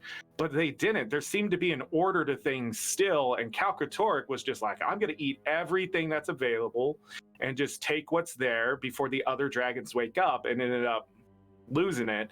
And I don't see, And this is what it is. I talk about the standard and how it's just good, but it's fantastic when you look over the arc of it, because Anet tells us the story without telling us the story every time. They always have these foreshadowing events that lead up. Like Balthazar, you as long as you were paying attention before Balthazar appeared in front of you, you knew it was Balthazar. You realized, wait, fire and brimstone and these are God things that we're talking about? Duh. And Anet just sits there and laughs. They just hold their stomach and they're like, ha ha ha, how could you not understand that for the last 3 episodes or whatever? And the thing is, they've been doing that with the dragons, I think, since day 1. And then they do callbacks. So when we went back and saw that the Risen were unchained, that means the dragon's magic affected something, but it's not dead. It's not gone. So Jormag's, the Svanir aren't gone, but what does that mean? Can the dragons come back? Is there a way to take the energy from these things and bring it over here? I don't know. But seeing the bubbles just keeps making me think, like, maybe there's a lot more to this that we can't possibly understand until we get the expansion, and there's the payoff that's going to lead to somebody else already understands all of this, right? The perfect villain is the one that's ahead of you, that's been there all along going, these things are happening, aha, but you're not ready for what I'm about to bring you, type of thing. And that was actually Jormag at the beginning of the season. You're not ready for what I can do to the people around you, type of thing. And then Bram, so Ryland and Bram are actually the mirror of each other. So it's so interesting to see Ryland trying to form his own path away from what he's been told, while Bram is trying to accept the path that he's been told, right? You got prophecy versus someone who believes they're going to be cast aside in the first whatever. So with these things, like, is Jormag and Primordia's story, was it meant to be more, but they gave it to us this way because it still has the same effect? Well, I do think that since it fell flat, we didn't get a little more of leading into something. And so that's why it's sort of just cut off. And then I think on July 27th, when they talk about the expansion, we're finally going to see, oh, this is where the ball has been rolling. It wasn't in the Icebrood saga alone. It's always been there. Because when you go back and watch the expansion trailer, they can't give away the story. But if you go back and watch it now, has the meaning changed? Yes. I think so. I was actually thinking about the line, like, they build this land on the very thing that sought to end theirs or something. Exactly. And it's where is that energy going? Is the energy actually transforming Cantha? Who's mommy? Where's the mommy? Who's mother? All that stuff. Yeah. So it's like, where are these key characters that could better explain these very, very large narrative questions? And it probably will be answered in Cantha. So I think that particular line where they literally built this land off things that sought to kill them, maybe the deep sea dragon or some other master of the energy interior are dwelling in Cantha. So it's all very exciting. Yeah, definitely. There's a lot of good stuff in there. And I mean, I do think there were some really strong narrative parallels, like you're pointing out with Bram and Ryland, and a lot of different things. So, I mean, I am hoping that it does contribute and that this isn't like just the end of these two, right? I hope it really does play into what's going to happen so that we see this maybe in the future as less of a finale and more of one big long prologue to what was going to happen in this expansion, which I think would also make it just feel a little bit better in the overall flow if there's like a good return. Plus, it's interesting that Jormag and Primordus have this complementary energy. So the two of them taking each other out, and then that being something where like maybe these two, although they are opposing, they are also twins, right? Like that has something where, you know, they had to be together, locked together in that moment for Aurene to do something with that energy in a way that wouldn't be destructive, which could be really interesting. Like they always seemed like two incomplete halves of a whole, which I think is partly why, as it got pointed out earlier, Jormag lamenting this state. Like, I don't want to be like this. I don't want to be tethered to this, you know, other entity anymore. Merging them and doing something with that, I think would be a far more interesting option and give a lot of this, you know, final moment, I think, a lot of sense. Sorry, it's so loud here. I'm glad you lot have been talking so much because there's just drilling and this has been going on since I've ever been here. It's ridiculous. Yes, all the things. And I might have to ask another question so that opens up a lot more stuff. But I'm going to put your music up a little bit so you can't hear the massive loud noises that are stopping me from living my life. Over. It's building, right? There's nothing. It's not their fault. Okay.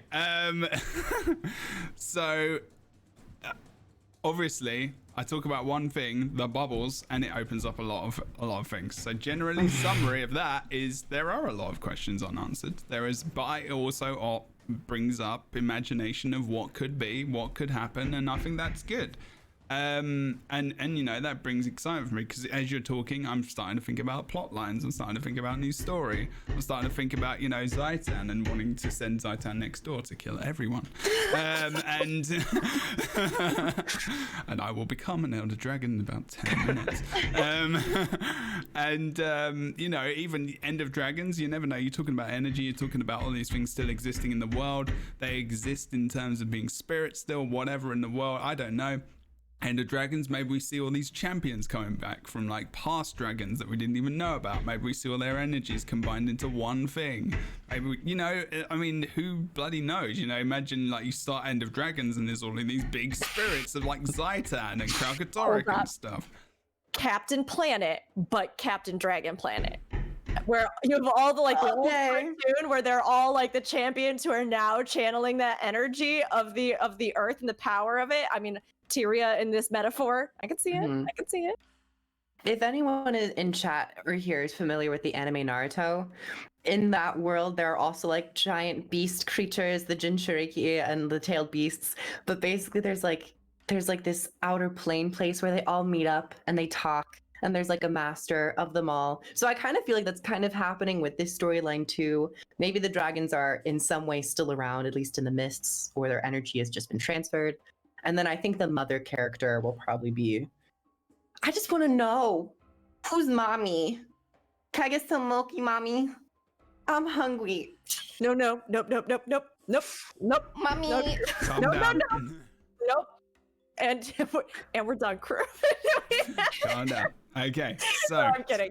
I mean, I am really curious about the mother figure and Kunavang, because we know Kunavang plays a role in this as a facilitator in some sort of way because of the trailer. So, like, Kunavang's also an interesting connection here as another dragon that we've seen in the series that is not hostile, but who has been around for far longer than Aurene and may be able to provide some thoughts or guidance on this, right? Oh, yeah. Sorry, that was a really loud bit that you just wouldn't have been able to hear anything. Jesus Christ, what are they flipping doing? They're rebuilding the entire thing. Apparently, well, there's like work in like 40 of the apartments here, and it's been, but like, no, of course, the work is going on this way, and upstairs. So it's like, it's annoying as fuck, especially during a podcast. There's two engines. All right, my speaking might be a little bit less until that kind of dies down a bit. I will try and talk to my mic closer, so try and get there's no filter that will get rid of that loud piercing noise because it's actually louder than I am. So there's nothing I can do about it. Apologies if you're listening to this online. Also, let's talk about let's get onto the actual gameplay. Story is important, but you know, eventually you have to play the thing, and that's the important stuff. Okay, so the actual whole thing was about 40 minutes to an hour depending on how long you took. You play through, you get into it's an instance basically. There's a little bit of preamble and then you get into an instance. How did people feel about that? And also, did you enjoy the actual instance itself as well? Rook, you go first. I actually liked it. I thought it was super fun. I thought it was really cool. I thought the visuals were gorgeous. Like, I'm just gonna be real. I've seen so many people give feedback that they felt like the scale of the dragons was a bummer and that they didn't like that it was just their heads. I kind of have mixed feelings about that in the sense that I mean, I think there are so many games where you see this be a hurdle, right? Other than Shadow of the Colossus, a single player game in which the mechanics are specifically designed to negotiate around massive scale enemies, you just cannot realize that in an MMO currently. You can't. Would it be amazing if at some point you could? Yes. Is it possible now, especially when you have a ton of people, a party, you have something like this, which is essentially almost like a meta or a world boss? No, it's just you can't. Everything would grind to a halt. Everything would be like, it's just not something that like Guild Wars 2 is built for. It's not something that a lot of MMOs are built for. So to me, I didn't feel any lack of satisfaction at the scale. I thought it was incredibly cool that we got to see even just the scale of their faces. And that part where you ride the current in front of them, I thought was a really clever way to even reinforce that scale, right? But in a more contained moment where you ride up and you blast them, but you get a sense of how small you are compared to them when so much of the rest of the action is happening in the center ground, right? With those two champions. So I liked that. I also thought it was fun seeing how they kind of played in on either side. I liked the color difference. I liked the different mechanics that we've seen even be reinforced, like the different enemy types all at play on the field simultaneously. I thought all of that was really cool. I mean, I'm glad they gave us a moment to have, you know, Oreen's champion shenanigans. I would have loved it, I think, even more in the story mode if there had been something where as you go in, Oreen is like, you know, here's more of my power, and there was some kind of optional little like skill set you could flip into where you too could actually like really channel her power as a champion. Just from a role-playing standpoint in my heart as Oreen's champion, I get to see them do cool stuff with like their dragon's power. I wanted to do it too. So that's maybe my only like complaint. So to me, I didn't really mind the scale. I thought it was visually beautiful. I thought it was a lot of fun. I thought it was a great instance. It was unique. It felt memorable to me. Outside of all the story stuff, I loved that. And I think the dragons' designs are visually gorgeous. Like, I love the differences in how they've been artistically realized. So I loved it. I thought it was really fun overall, personally. I like their models too. The only thing about their models that I didn't like was actually on Jormag.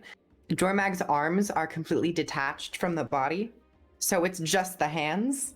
You could see it in one of the screenshots too. So it looked a little weird. It would have been nice to have that cohesiveness, but I agree that like ultimately, as much as we would have liked to have seen the original Primordus that we first saw in season 3, that Primordus was just so astronomically large that it would be very difficult to actually like have a fight around that or even have like a map around that, especially if you're doing a Jormag versus Primordus. I liked the fight a lot.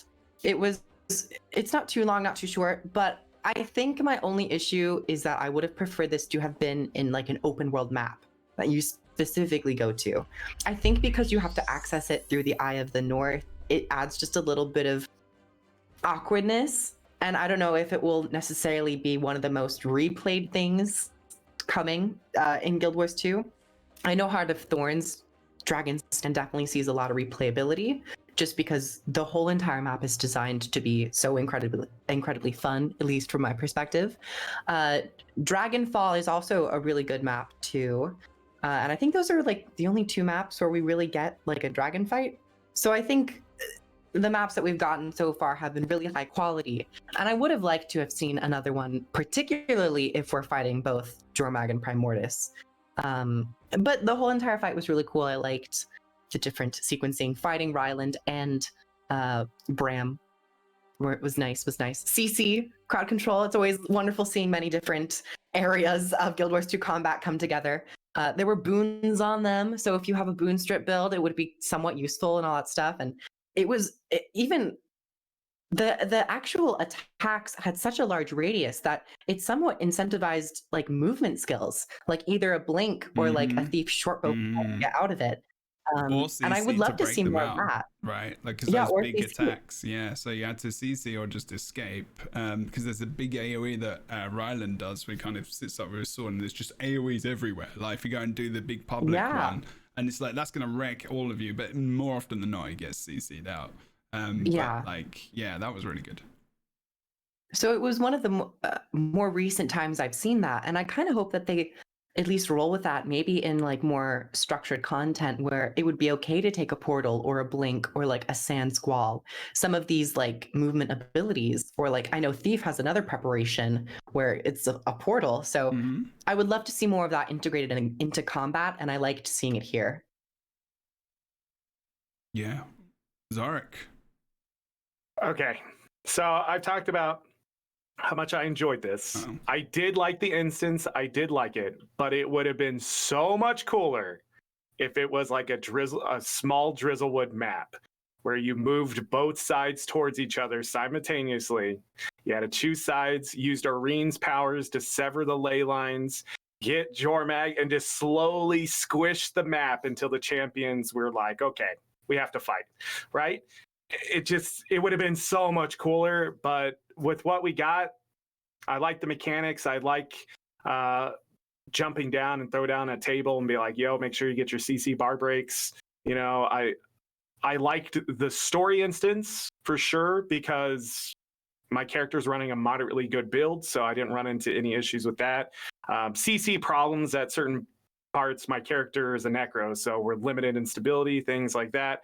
But in the open world one, it's just like a giant army coming down, and it like even with the NPCs in the story, you can see like, you know, this is a fight, and you also sort of lose it in the story too because you're so focused on the one targets. But it makes sense to get narrow-sighted because that's the whole point. So they do a good job of the storytelling in that, in the sense of what you're trying to do. And then in the open world one, I think it's a lot of fun. Just everybody's doing their thing, trying to get their achievements. So much stuff is happening from one side. So when you're on Jormag's side, you literally get tunnel visioned into this ice effect. When you're on Primortis's side, fire everywhere. It's really well done. The NPCs can't get too far off track. They'll jump back to make sure they're centered in their lane and things like that. So ANET's thought of that stuff. There weren't really bugs. I didn't see any bugs. There's one major one that if you break the bar too fast, that one can affect you. But other than that, like, it was just smooth running. I had another one where like when you get teleported to shoot the laser, you would sometimes continue to fly. And if you fly too far, you get out of bounds and you start dying. So I had that happen to me like 5 times. I don't think it's been fixed. It's a server desync. It's a server desync. Yeah. My buddy was talking about that where he flew up in the air and he just kept going. He just kept going up in the air, and then it just dropped him. He couldn't do anything, and his character just hit the ground, took like 1 million damage, and he was like, wow, Primortis is overpowered. Like, but other than that, yeah, it was a pretty smooth fight. Yeah, I think it's a neat instance, right? I think it does something that is distinctive and feels unique and has, you know, interesting visuals. I'll actually, Jeb, are you going to ask the question at the end that you have marked down about like, do we think this measures up to the other dragons, or did we kind of end up switching that into current discussion? Did it what? Sorry. I was asking if you think you're going to actually like ask a separate question at the end about whether or not we think that this lives up to like the Kralkatorrik and Mordremoth fight. Oh yeah. Oh no, we can talk about that now. That's fine. Yeah. Mechanics and stuff. Yeah. Only because I was just going to say that like I personally love the scale of a lot of the fights with Kralkatorrik, which is like a multi-part thing, right? Like you have those story instance ones where you're actually like fighting his face and you're flying over him, and then you're in that like flying instance, which always bugs for me, so that I like just look like I'm weirdly T-pose, or like Oreen is super weirdly T-posing as she just like zooms through the air every time, and it's the one time I get to really live my Dragon Rider dream, and every time she's T-posed so horribly. It's okay, it's still worth it, I still love it, but like versus Dragonfall, the map, which is a case in which they did try to give a massive scale of an enemy. But again, and the culmination of that, are you like actually like underneath him and he's flying over you and you're trying to like line up cannons to hit him in a spot and then there's blood everywhere and you're trying to run away? No, like, you know, like you're running up to little warts and you're hitting them real good. And that's kind of what that is, right? So like the scale is cool, but again, does it give you like a huge interactive immersive experience? No. So the closest one for that to me is Mouth of Mordremoth, which is I love Dragon Stand. It's one of my favorite pieces of content in the entire game. I think it's one of the most phenomenal experiences I've ever had in an MMO. Is it also super mega laggy a lot of times? Are you also standing there and you're like, I can't see anything on my screen? Yeah, but like it's worth it because it's so cool. And I love the scale of it. But do I think that every single fight needs to be that? No. And so for me, it's like this one feels different. I don't know if that's bad though. I think it's just a different experience. I do agree with what like Zorric and Kroof, what you're both saying. I think it could be really fun if they had done something like a smaller scale map where you have this push and you have this thing. I love the meta, so that would have been really satisfying to me. But do I think that it's wrong for them to experiment with some kind of new format, something that's more instanceable, something that allows people to kind of hop in and target more accurately what they want to do at any given moment, and that presents this kind of story with the champions and ourself and the dragons? No, I think this was a logical way to tackle it and to say, how do we have multiple creatures in one space and still create content that people can run? So it's just different, but I don't know if I would say that it's like bad or they didn't do what they were supposed to, or they, I find this more interesting to me sometimes than even that culmination of Dragonfall in particular, where it's like, okay, kid a champion, poked the warts, did it. Like, I feel good. I nailed it. Like, and I like Dragonfall, but this just is a different experience. I don't know if I would say it's better or worse. I just think it's a different way to tackle how you create content. I think Dragonfall as well, what made Kalkatork able to be a map in the first place is that he grew 3 times bigger than he was or something like that, absorbing all the magic from the mist and stuff. So story-wise, it made a little more sense. I mean, would that land and stuff actually pin him down? Yeah, we could argue. But like story-wise, it made a little more sense, while Jormag and Primordius didn't seem to be doing the same thing. They weren't awake long enough and didn't absorb enough magic because it was just fire and ice for the most part. And then like, why didn't they come further out into the battlefield? Well, story-wise, they're trying to stay away from each other because they're going to blow each other up. And our whole point of being there was to get them to come together. But mechanics-wise, I feel the same way, but I don't know. That old veteran part of me just wants, when we killed Zaitan, it was just boring, right? You're just pressing the button until the cannon did its job. But when you got to Mordremoth, there was 2 sides happening. There was the battle in the mind that you had in the instance, and then you had the big outside fight. I feel like this time it was just meant to be an outside fight like Kalkatork, but it just didn't feel the same. Felt like just like a world boss to me, and I think that was a little more disappointing when you look at the overall arc of it. But it's a good instance. It is different. There are mechanics that you have to do, which I always ask for, and ANET is like, no, combat is fun for 15 minutes straight. No, break it up, give us something else to do here. Even if it is hitting the F key at a certain point, it's important to have us doing more than just sitting there just spamming our attacks. And it does all that. So that's why I really enjoyed it. But man, that old vet part of me sees that potential and what it could have been, and just find like that cutscene, even if it was something bigger, and when you get that cutscene and see them do that, I think the disappointment would have been a lot less for a lot of people, because there would have been this build up of them finally saying, okay, there's no ley line energy. I'm gonna kill you because that's the only choice I have here. But I don't know. It's still fine. I think it uses mechanics well and things like that. It's just it's always going to be in the back of my mind of could they have given us more and then had something else in the story instance to push to that point, or whatever they had been doing in previous little chunks. But I think it just also feels kind of disconnected because you're going to the Eye of the North to get on a charcopter. It's not like you're like, and you're just there. So the delivery of how we got there could have been a little bit better. But I guess like it's super luxurious to have technology to do that, similar to like Asura portals, and you're like, oh, you're in the Ring of Fire, like you're in Ember Bay. It's like, oh, you're here now. So it definitely moves it along, but it does feel weird, particularly when it's 2 elder dragons, and you're like, okay. Yeah, I do agree that that's something that I think they tried to like centralize that quest hub which makes sense because, as they said, they weren't going to be releasing a new map with every single episode, which I think was a good move overall. And I actually did like two-parter maps and seeing how they came together and how all the metas worked and like the light puzzles that bridge one side to the other. I thought that was all really neat. But it did feel, like you get to this point, especially during these chapters at the end. Like, I wish there had been maybe, like a map or something for, I don't know. It's hard to explain because that's really where I felt, I think, the shortness of content the most. That was one of the few times that during the whole thing, I had a moment where we'd finish, a chapter and I was like, that was it. Like, I don't normally get that. Like, even if it's a shorter kind of installment, usually I'm like, okay, that was fine. We made it through in one stream. But it was actually kind of strange to me with these chapters as I got through them. And I was like, wait, what? Hold on. Yeah. Like, and I was kind of confused, which I think also maybe has contributed to this, right? So yes, like, I think that they did what they needed to do for the structure, where it was like, how can we still do what we do, which is active, immersive, combat in the moment storytelling, which is really the backbone of a lot of Guild Wars too.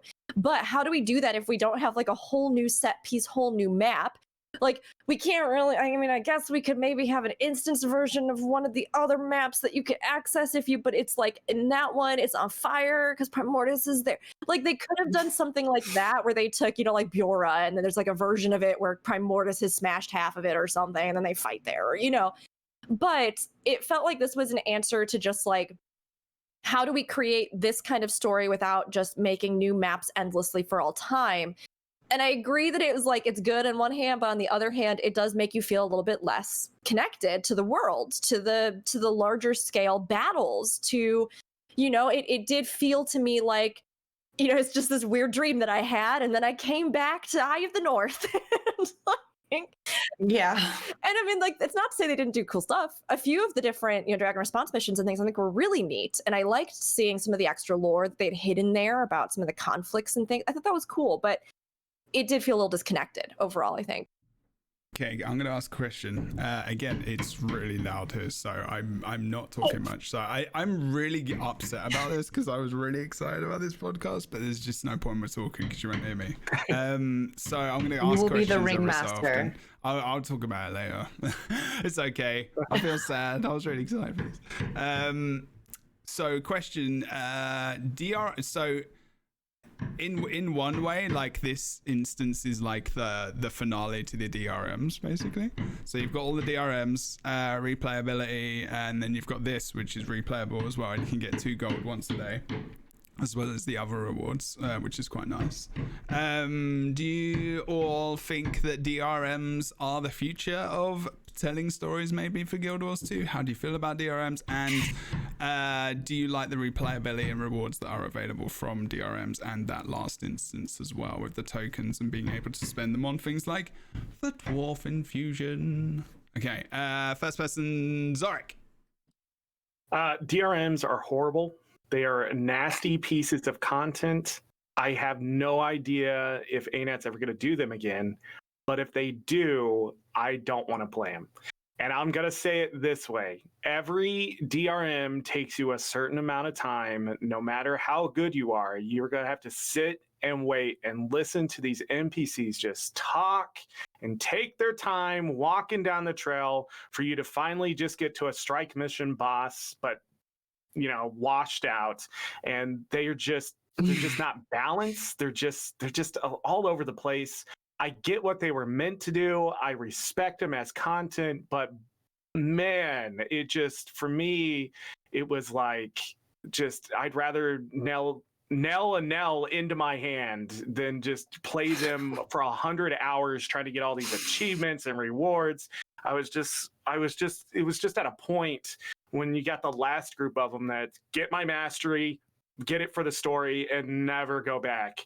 Because what's the point of having, things already in place like the strike missions and stuff if we're not going to utilize that even in story? And why can't we just have the story instances, give us the composition? Are you okay, Kroof? I read Valen's comment. Zorric is slumping and he failed on normal mode. Sorry, I'm so sorry. I don't think I ever felt on normal mode, but you know what? In challenge mode, of course, 100%. Oh, I know what you're talking about if you are actually referring to something. And okay. Anyhow. If someone link a clip in chat, that would be appreciated. No, there are no clips. No. There are no clips. There was a Zorric, if it makes me feel from the any internet. better, I get distracted and laugh all the time on stream and die to even the most basic things in video games. It's my go-to, even though on my own time I raid. But on stream time, you're streaming and you got a chat to talk to. You got to think about there's different streamers. Okay, there's a streamer that focuses on the game and the chat at the same time, and they miss a lot, and they don't really care about rotations or what's going on. And then you got the super hardcore people who are just like focused and they're just speaking permanently, but they're just really, really focused on the game. They're barely looking at chat. And then you got people who just literally focus on the gameplay and don't even speak. So it's like, you kind of have to juggle that. It's a bit difficult, but it's kind of more funny when you die to basic stuff. I learned that a long time ago. Does anyone here like the Caledon Forest DRM? I think that one for me. Is that one like a Tengu one? Fires? Yes. Yeah. And then you get the big ice I construct. like the Tengu one. Yeah, I did not like Caledon Forest at all. That DRM, I just all the way to the bridge mechanics is just horrible for me. It just the Tengu that the character that they gave us, mission, isn't it? Right. I love then the you character. get to the bridge I will and the say mechanics. I don't like the boss. The boss is a little difficult, especially on challenge mode. I know it's challenge, of course, it's like difficulty and all that stuff, but it's just somewhat weird to manage. And it's just weird to manage the campfires, and the campfire's always going out and trying to move it, but the boss doesn't move. It's a little strong weird. Kroof, okay? I won't lie. Don't mess with the Boy Scouts of America. I have never liked the fire Fire not in peace and leave me alone. No, I hate the stupid bonfire mechanic. I hate it in that one fractal. Yeah. I hate it. Like, it's one of those things that to me feels like a busy task that you're supposed to do, as opposed to just like, here's mechanics. Or like, even in fractals, I guess it's a little bit easier, or in something where it was like a very concentrated, specific team effort, right? Where like somebody has to sort of like, this is something they have to tackle. They have to tackle this, or you have to move and do this. Like, that's fine with me. But I hate when it's something where you're running by yourself or like, you know, a couple people. And then it's like, well, you got to also keep the fires lit. And I'm over here like, no, like, I just hate it. It drives me crazy.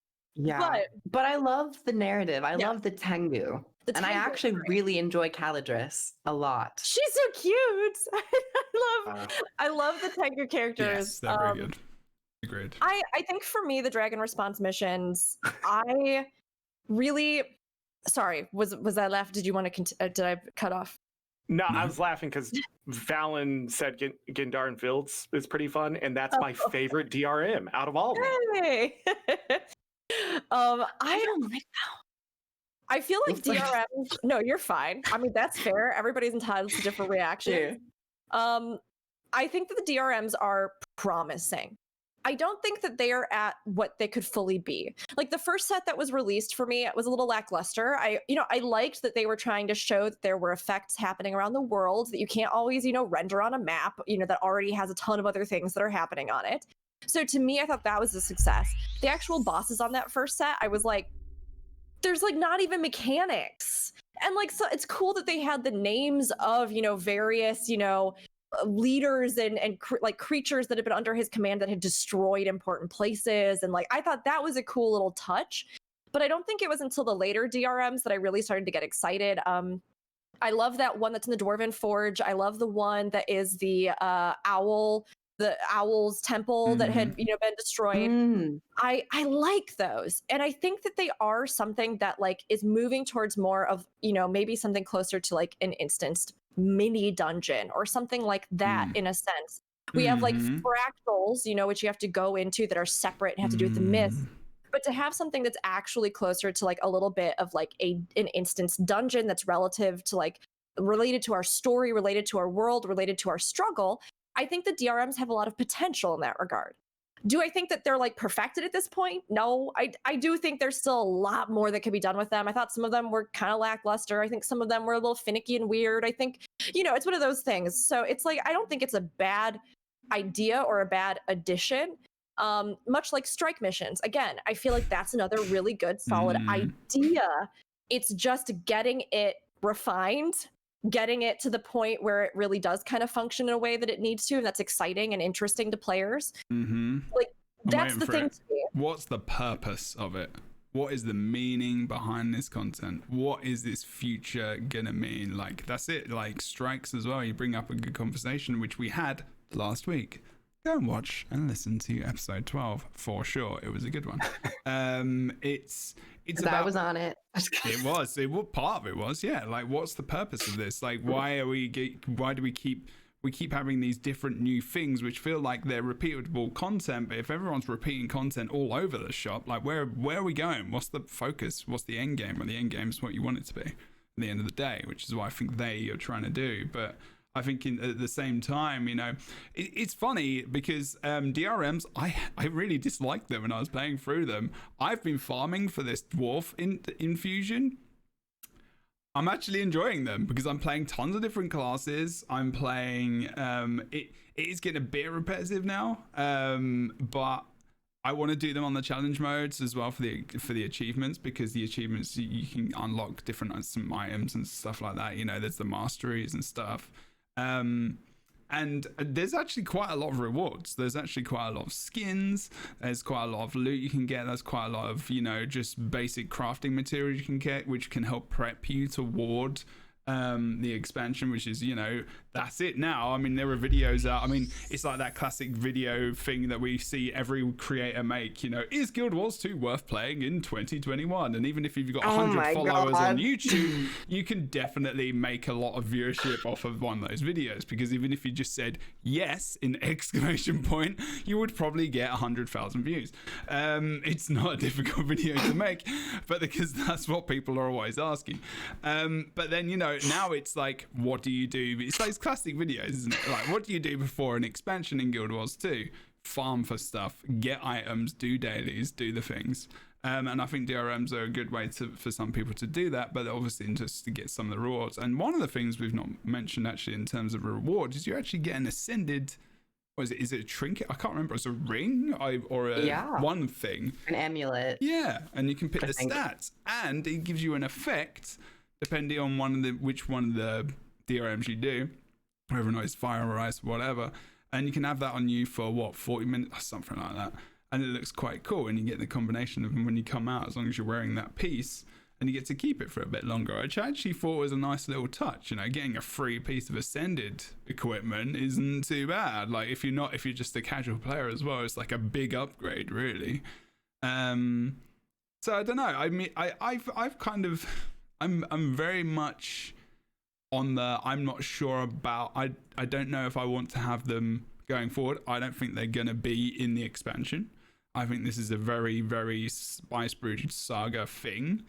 And if they ever think about going forward after, well, depending on what they're doing after the expansion, they've come out on the forums and said, you know, I think unfortunately the End of Dragons name is not the best name they could have come up with, because it draws out a lot of things of there's end and dragons.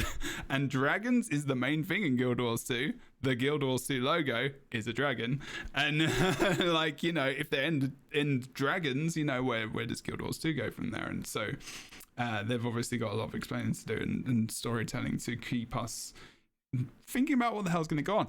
But, you know, so there's a lot of combination of words and stuff which make it difficult, because this is a question I keep getting asked all the time, and even in my YouTube comments for some reason sometimes. Yeah, so that's interesting to think about, but I don't think they're going to have DRMs in the expansion. I don't know what you all think about that. Yeah, I think strikes are more likely than DRMs, to be honest. Mm-hmm. Yeah, I would agree. And I mean, honestly, people have said in chat, we talked about it last LightBringers too, but dungeons, I think, have been a really major talking point.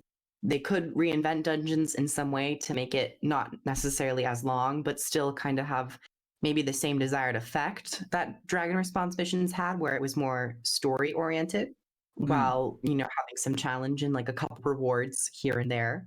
But yeah, strike missions, I agree, are probably more reasonable if they have story ties. I don't know, is this just going to be isolated to the area of story, or is this just like extra content for longevity? But in terms of story, Yeah, I don't know if they're going to be necessarily continued for drain response missions. Yeah, I mean, I could see them using the Eye of the North hub to have more instant stuff, like we were talking about, this kind of instant playable beat that is, again, not something that's necessarily like a meta event or a fractal, but that is something a little bit smaller scale that can be initiated there. I like hearing you talk about the rewards from it, Jeb, because honestly, when I was first browsing some of those, I felt a little bit lackluster about the rewards. Mostly just because I think I was hoping there would be some sort of like fully collectible like weapon set or armor set, or that was like unique to those. That would be really cool and iconic, kind of like how I farmed Dragonfall or, Silver Wastes or the Dragon Slayer weapons, maybe. There are some, but some of them as well were like ones you could get elsewhere. They're hard to get. And then there was some that were really hard to get. And then there were some, like there was the one that was sort of the Aurene-esque one, right? Or two, but they didn't do like a full set of them, or like a Crystal Bloom kind of thing. I'm trying to remember. I haven't farmed them that much, in case anybody couldn't tell. There's a lot of different rewards. The Crystal Bloom axe. No, yeah, there was a Crystal Bloom axe. Crystal Bloom axe, that's what it was. Yeah, so like those sorts of things I would have liked to see some sort of iconic set. But, I think it is a good way to have some kind of hub of content, That's something that we haven't really necessarily had in Guild Wars 2. Fractals, you can go and do them. Raids, you can go and do them. But so many other games have that kind of repeatable instant content that you can go in and do every day or whatever, that we haven't seen quite the same scale of in Guild Wars 2. It hasn't been quite as much of a fundamental thing. So I like that they were experimenting with it this season. I thought that was probably a good move, a smart move, and it gives them ways to diversify content and repeatable content, especially leading into an expansion, which is when most MMOs have some kind of grind or like some kind of thing that comes out as a grind just to bide time while they work on new X packs. Did we talk about all the rewards and how they're locked? No, it was you can talk about it now. I meant that was one of the things I mentioned, yeah. So masteries were a little bit different this time around because they actually lock out NPCs rewards. So you have to, and we've seen some of that in the past, but until you have all the masteries, you can't even see everything that an NPC you've unlocked starts to offer something, but you can't see it all until you get the next masteries, even if it doesn't tell you that. So by doing the meta, I've been able to get those defense sills. You get like 50 of them every meta. So you can just do it every day and get like 350 of them in a week. And they were, so one of my guildies was like, oh, you see this, the volcanic storm collar weapons. Is that what they're called? Yes. There's so many weapons this time around. But anyways, so those boxes are actually in there. I could not see them because I didn't have the final mastery done. Got it done, and they were in there for 100 defense sills and 1 gold. So you can, and then the price of those just plummeted because you can buy them and then sell them on the trading post. So I actually finished my otter achievement by salvaging them because you can still have that option, but that's a way to get that done now. So and you can only buy 3 boxes a week, but by doing the meta every day, you get enough defense sills. So the rewards actually stack pretty well in that discount vendor. So you don't have to grind DRMs alone. You can just do the metas every day, get the 2 gold and extra stuff from that too, and the chance at that ascended sword. And the minis. Yeah, there's rewards all over the place hidden in this. And then they had those weekly vendors that were coming out, and then they stacked it all into one. And it's just, you can either buy it for full price or just check out the discount vendor. Wink, wink, wink.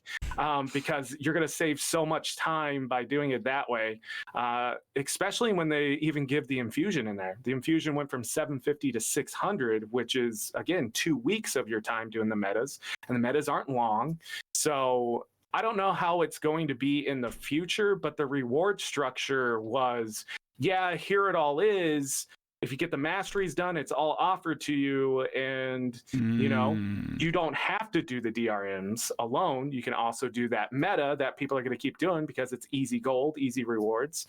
And I think that was a cool way to do it, because I either towards the end, ANET figured it out when they released DRMs that, people don't really like these, so let's find out another way. Or you can just grind out the DRMs and then buy it full price or whatever you want to do.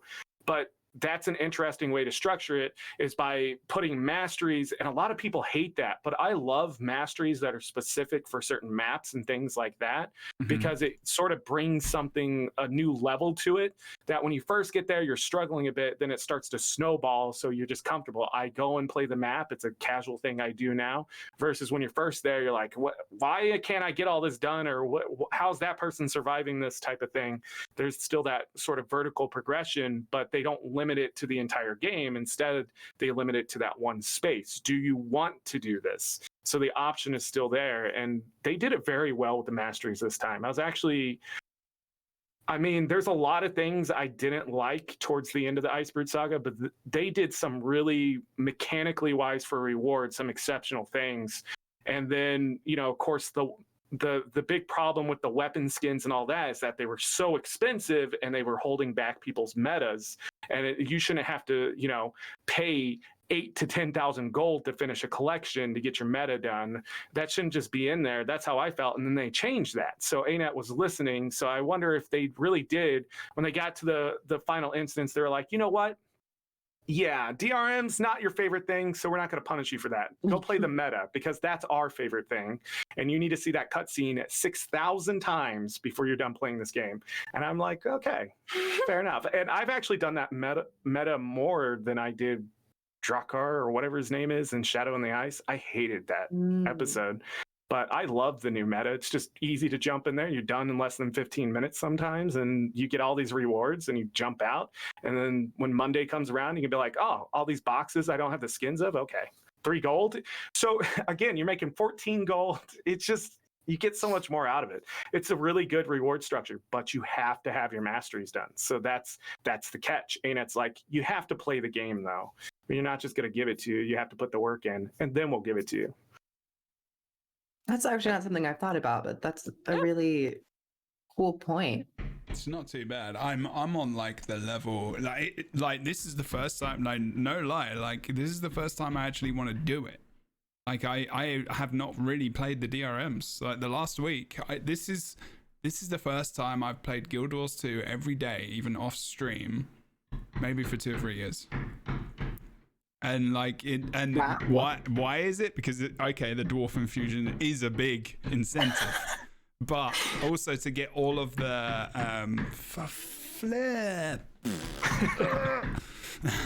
that in the UK is not some cool kind of like cool sign or anything like that. This is like, oh, absolutely not. And like please stop.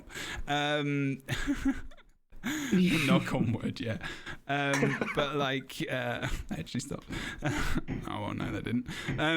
But yeah, I started playing again, and I wanted to get the masteries because I want to go for the things. I want to, get. It's not the cloak you can get by doing all the masteries, is it? I can't remember.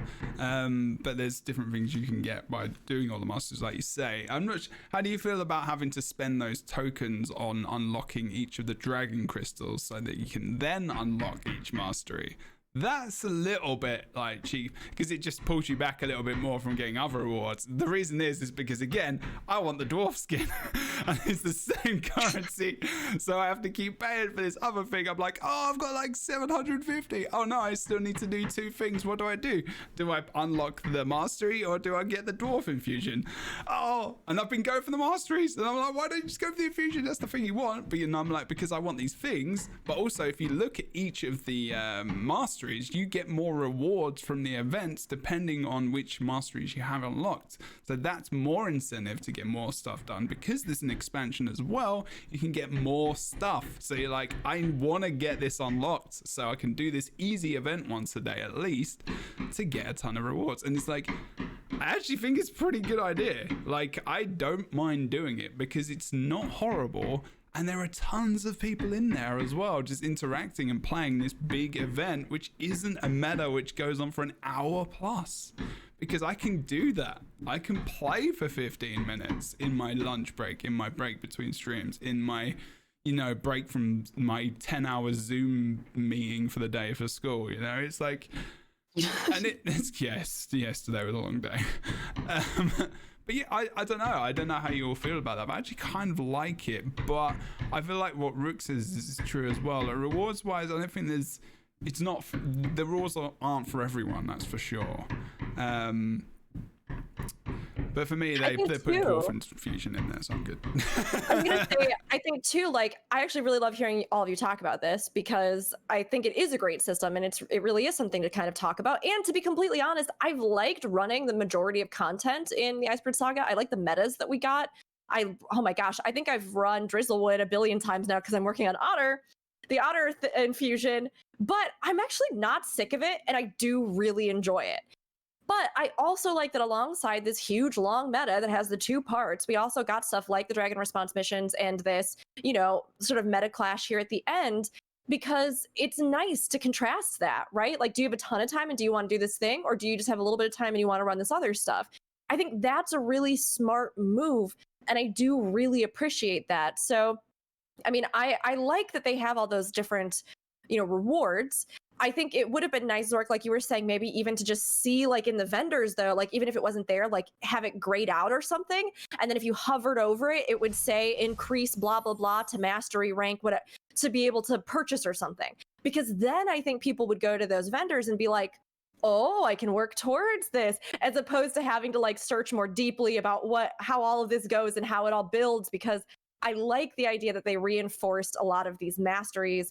And I even really liked a lot of the masteries from this season that were, I liked the Raven Light puzzles a lot. I thought those were really fun and I enjoyed that, So for me, having more where it does, reward you for that mastery and that time investment that you spend in it, I think is really fantastic. People just need to know what all they can do with it to really understand, yeah, okay, so if I want to get my biggest bang for my buck and do all this stuff, I should max all these things out.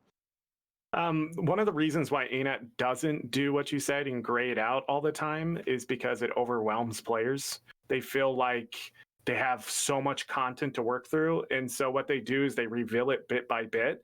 I agree. I don't like that as a veteran player, but as they have found out, when it's more of a surprise, players tend to be like, oh, I get even more stuff type of thing, versus then when they see it's locked, they feel like they have all this work to do type of thing. I believe that's why they do that.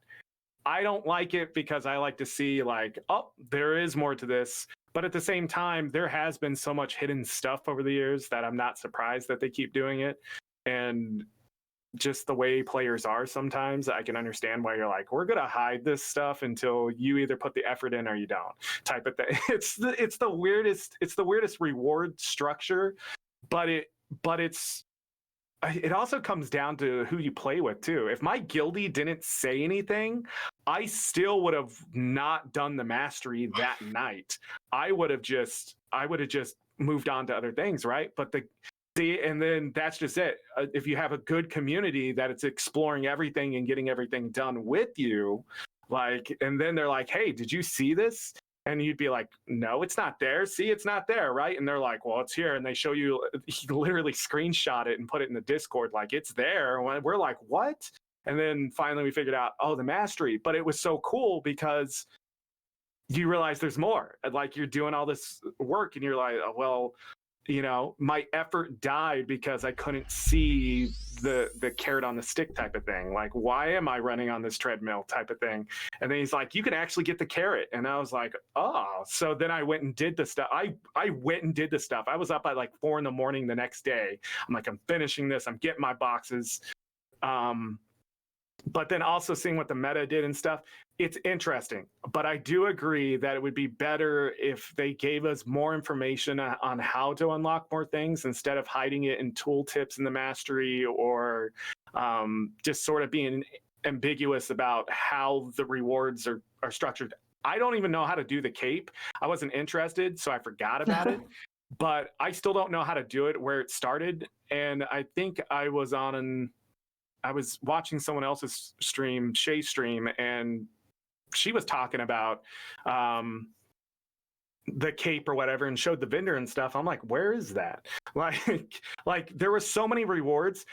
Again, the Icebrood Saga, everything that we have, there is so much stuff. it's been the longest series of anything, any season, any expansion type stuff. The content is massive, and there's so many rewards.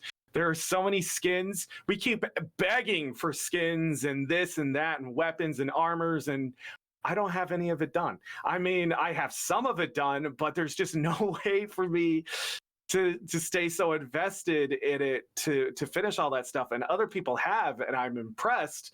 But the rewards were massive. There were just so much stuff in this Icebrood saga, and it's hidden behind metas. There's drop rewards in places. I'm trying to think of something else that was in Drizzlewood. Oh, they had the infusion in Drizzlewood, so you go and get all that stuff was there. There was ascended things left and right. And now we're seeing they're giving us more because they're like, oh, legendary armory coming. Better get your ascended and legendary stuff together, fools. And you're like, so you are going to give it to us before the expansion. But if you think about it, it makes sense, because if they make us get our legendary stuff done now, when we get to the expansion, we're not fiddling with the armory. We already have that. And so it makes me think, what are they giving us in the expansion that's better than the armory? What are they giving us? What? So they already told us new legendaries. Yeah, new legendaries, right? So, but what else? What else, right? They can't just start giving us legendary stuff and an armory and things like that. What is the hook? What is going to be that mount? What is going to be that gliding? What is going to be the mastery system? What are they going to give us that makes us forget the DRMs 100% because you never want to play them again, and then realize maybe they are okay, but you don't want to admit that because you don't want that kind of content unless it's actually polished out and finished and sent out to the players in a way and packaged in a way that you're like, oh, this doesn't take freaking 20 minutes of my life for each one, because I'm not going to sit here for an hour and then fail because the challenge is only 15 minutes long. But anyhow, my point is, if the expansion gives gives us content that is better than what we got in the Icebrood saga, that is so huge, because again, it was so huge. You know what I mean? Like, it, and then just seeing the reward structure and how they did that was it. Episode 5, those chapters, they gave it to us piece by piece, but it was so much, they just didn't stop giving us stuff to do. They were just like, oh, you want skins? Weapon set. Weapon set, weapon set. These other skins we forgot about, we're throwing them in there. You see, you know, just, it's so much random. You want an infusion? Here's an infusion. It was like somebody was sitting in a room just being like, tell us what rewards we need to give the players, and just wrote it all on the board and then threw the marker at the board and said, we're doing it all. And just, that's what they gave you a cape. Come on. They just didn't stop. That was one episode, and we're not even talking about the previous episodes. All the weapons, the infusions in there, it's so stacked with rewards.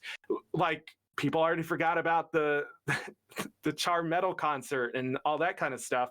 They gave us a T-shirt. They gave us emotes and things like that. And Final Fantasy 14 players make fun of me because I'm like, yeah, you can earn an emote in this meta reward. They're like, we have 60,000 emotes. I don't know why this is so special. That's true. We have so many of them, but it's a rare and beautiful thing in Guild Wars too. I'd love if the new expansion had a bunch of emote rewards that you could earn from various things. That'd be so good.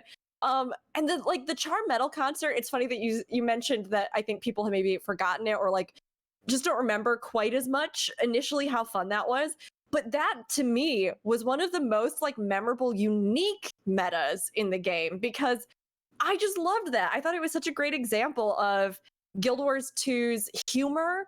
They're like not being afraid to mishmash genres in a way that somehow works, and that is like really delightful and fun. It just felt creative. I love that, like even like the stage of it, the different things that you do during it, that was so fun. And I agree with you. I think there's a lot in this whole season where even if you were maybe disappointed with the finale, there were still a lot of really good takeaways. There were still a lot of really good things and rewards and collections and achievements and puzzles and metas. And I do really think there were a lot of good things. I think there were a lot of things that still need polishing, that still need finessing, or that may even be abandoned, which is okay, because, you know, it might have just been temporary stuff that they were doing for this season, right? Like to provide a little variant, something a little bit different. But I liked a lot of the promise. I think there were some areas where it fell short, but I think there's a lot of areas where, you know, we really had some fun stuff, some memorable stuff, some good rewards. And I really liked that. I think the other thing we got to remember is content remnants is what I call them. So even back in season 1, there are things that are just out in the world, even reward structures and stuff that are old. That's why it's exciting to see what they're going to do with the marionette when it comes back and how they're going to do reward structure and whether it's going to stay or go or just be in that period or whatever it is. But when we had our older content in Living Story 1, when it ended, the rewards went with it. Anything you can earn inside of there was gone, and then later on they threw it in vendors and stuff. That's the content remnants I'm talking about. Same thing with Jebro talking about unlocking the masteries with the same currency to get rewards. I think that is because they broke things up and they're like, how can we limit the mastery and lock it behind something? They're like, oh, just put it with the vendor. But now it's sort of weird when you get in there. Why can't I just unlock it all type of thing? Why do I still have to buy it? Content remnants. And it plagues the game all over the place until finally someone comes through with the polish and says, no, that's not going to work. So that's why, like, season 1, you go to that one vendor and it has all the nodes for the home instance and stuff because you missed it. But now, there's not really a living world. It's instance content that we keep around. So, people are like, well, how'd you get that in your home instance? Well, now you tell them to go to a vendor, but it wasn't that easy when it came around. You had to go do this achievement or these achievements to get that reward. And so, ANET does go back and change that stuff, but it's usually after, again, new players get it all. Like, if I could have just walked in and just grabbed the obsidian thing or whatever for the skill point for my characters by just having a certain amount of laurels and some gold, man, that's so easy. But I'm so glad it's there for the new players because I don't want them to miss out on the reward. They just missed out on how it got there. And that's mine. You can't have it. And that's what's nice. But those content remnants, they usually go back and fix it, but it's down the road type of thing. And I hope they do look back on the DRMs and stuff and say, yeah, these chores at the beginning need to be more simplified, or maybe the NPCs don't have to talk every time or whatever it is. And just in the story, if you're doing story, I think you should get all that. But when you're doing more of a public thing, I think it's better to just sort of move things along type stuff. And they've done that with fractals and stuff where they're like, oh yeah, they just sit there and talk forever, don't they? So then they change it. But we'll see. And I'm so excited. That's what ANET's good at. We made content. It's a little meh, and then eventually sometimes they do go back and they're like, well, let's turn it around. Marionette, I really do wonder if it's going to be as difficult and the community's going to have to work just as hard as we did to beat it. Because once you figure it out, of course, it's easy. But things like Tequaddle and the Triple Trouble, the worm, right? We don't have enough of that content in the world. And it's fun to get in there and do what's considered hard, but it's not hard. It's, are you cooperating? Are you working with the community? Are you playing with the people? Are you doing more than just hitting the one skill? Because the marionette back in the day, if you didn't dodge or move a certain way, you ruined it for everyone else. There was an NPC that you had to beat, and if it would target somebody, and if you try to hit it from the front, no damage. You have to hit it from behind. So the other people had to get behind it. So if the person who was being targeted just started doing a circle, people couldn't beat it, and then that lane would fail, and then everybody be in chat like, you idiots, do you not know how to do this? There was all the different sections of the pie, wasn't it? It was like 5 or something like, or for how many? No, it was more than lanes. I can't remember, it was a while ago, but it was like, yeah, it was really awesome. But like you say, your section could be done, and you're just looking over the other side, and everyone's just in down state, and you're like, really, dude? Like, come on, man, please. Like, just, and you're just like, yeah, I've got, I'm gonna have to do this again later. But like, I remember that pain, and also being in one of those sections that failed and being like, all right, I'm just gonna rage quit because otherwise I'm gonna get like a load of whispers. Well, it wasn't that bad, but it is gonna be interesting. I think I was gonna look at the roadmap after this, but I think that might be its own podcast because there's a lot. I'm just excited for that one thing in the roadmap. When they put it there, I was like, no, this isn't my ANET. This is something else. Where did these people come from? Type of thing. Because they keep doing that stuff. I noticed even like with the Mystic Forge, when they finally fixed the Mystic Forge and they let you put the items in and just repeat now.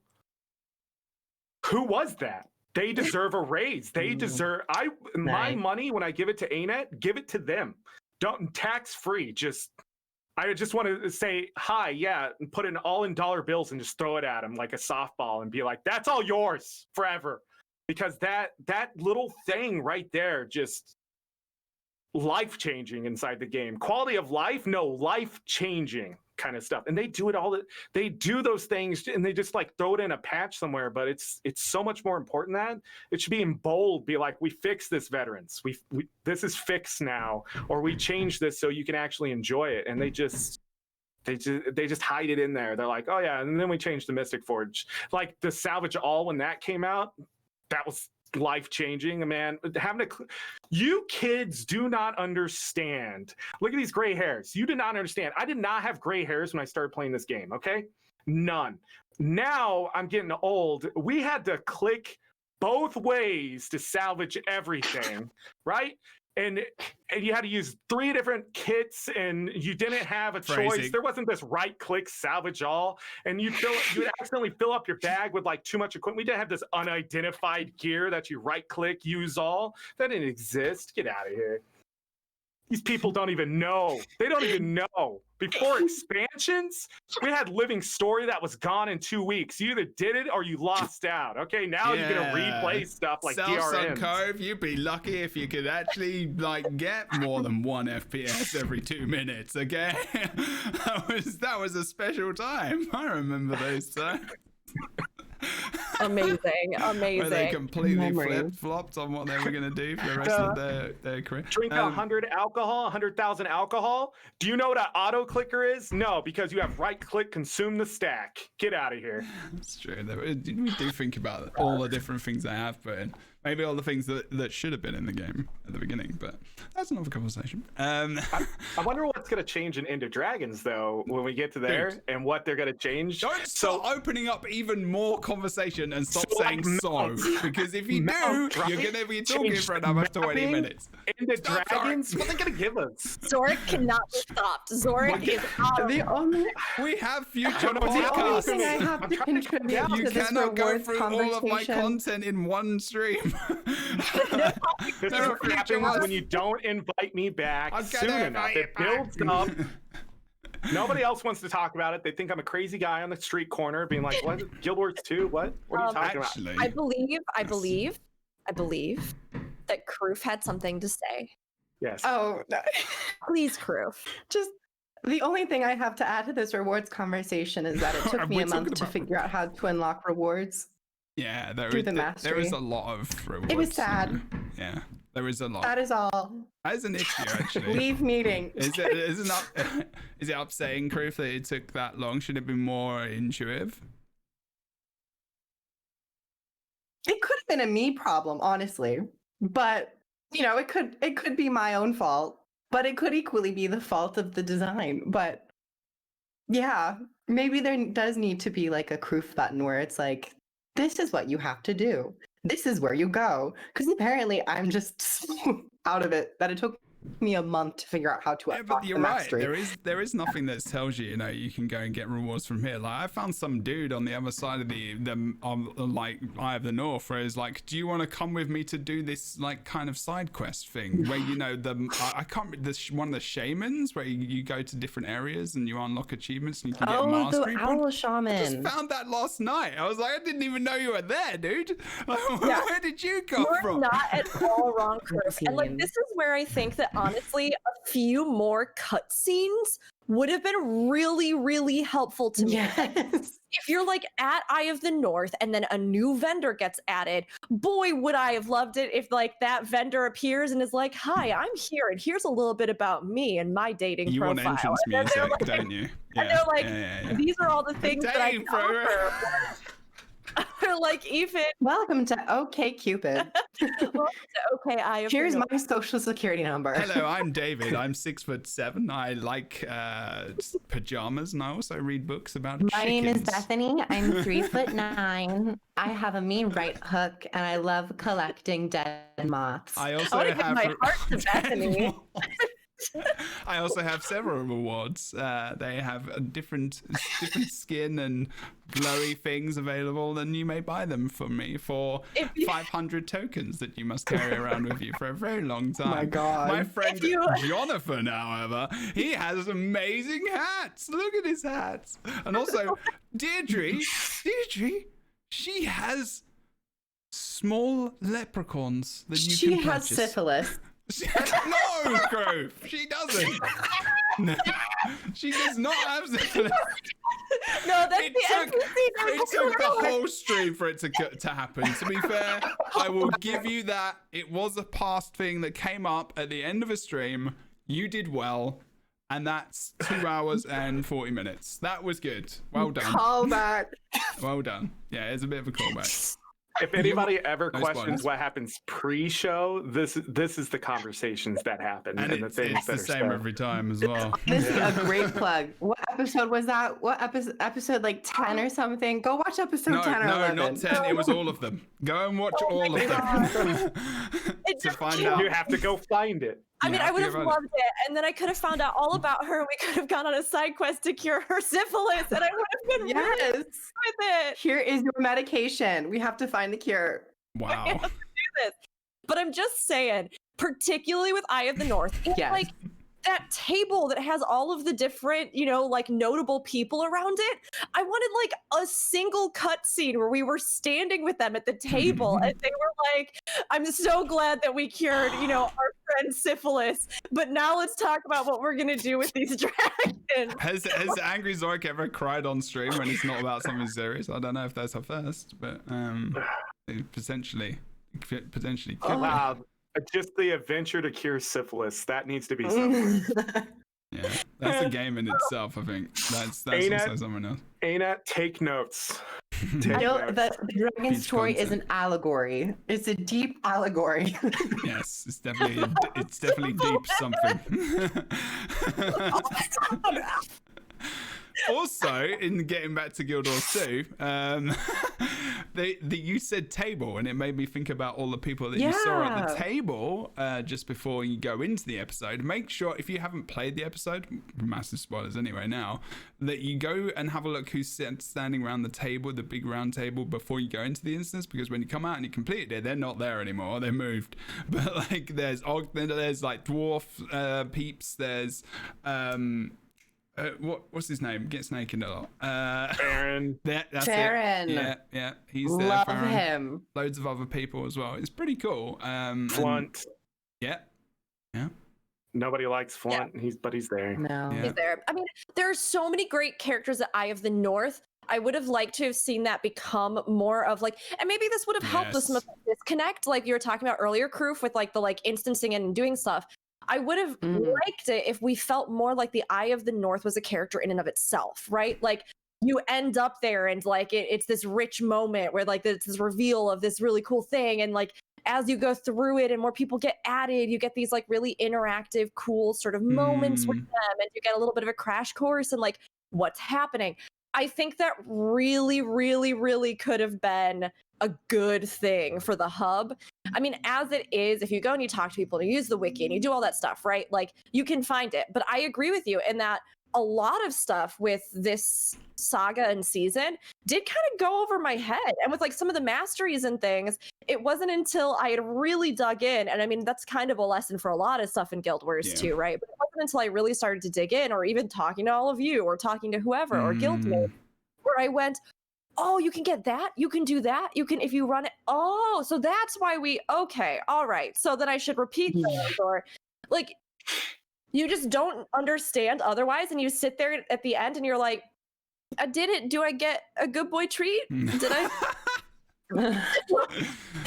A lot of it does relate to Guild Wars as well, in all honesty. I think sometimes in the game I would love like a little like, when someone character comes in from Guild Wars and you're like, and everyone's like, whoa, or there's this like Eye of the North, and like, it's from Guild Wars, and like you didn't play Guild Wars. It's like you do feel a little left out sometimes, and I'm like, I go and look up the things, and that's cool, a little bit of research. Sometimes I'm like, and they would never do this, and no one probably agrees, but I would like a little cutscene from Guild Wars to come in randomly and be like, do you want to watch this little snippet from blah blah blah? where you can watch a cutscene to have more information. And I would just be like, yeah, I think that would actually be like fun. with Eve. Yeah. Back in season 3. I Exactly. also don't believe, correct me if I'm wrong, right? But in Guild Wars 1, since I haven't finished all of Eye of the North, but Yeah, I gotta do that. but there were achievements with that, right? And then those achievements would like be on pedestals and stuff in the hall, right? Yep. So, or Hall of Monuments, was that yeah. it? Yeah. For So Guild for Wars 2, yeah. I don't believe there was anything where like if you had those achievements in Guild Wars 2, you had some sort of different visual thing. You get in Eye of the skins. North? Oh, there were skins. Yeah, there's skins. So if you've got achievements from Guild Wars, so one of the incentive to play Guild Wars more before Guild Wars 2 came out was to get all these achievements so that you could get extra skins. Yeah, it's nothing. Yeah, It's nothing too like crazy. And a ranger pet. Well, but yeah, the ranger pet is that like white raven. There are some cool achievements, but it wasn't what I meant was it wasn't the kind of thing where as Eye of the North unlocked here in Icebrood, if you had those achievements in Guild Wars 2, there was something unique in the instance. I don't think so. No, I think it was pretty like normalized for modern day Guild Wars 2. But I think there is some way where you can go to the old version of Eye of the North and see those Yeah, you can past go to achievements. it before everyone came. There. I wonder, actually, you're making me think if there was something, because I feel like It would be really cool if there was something unique in there, and I would actually love that, Jeb, if they put something in where you could do like an optional, cutscene from Guild Wars 1 and just kind of see it. Yeah.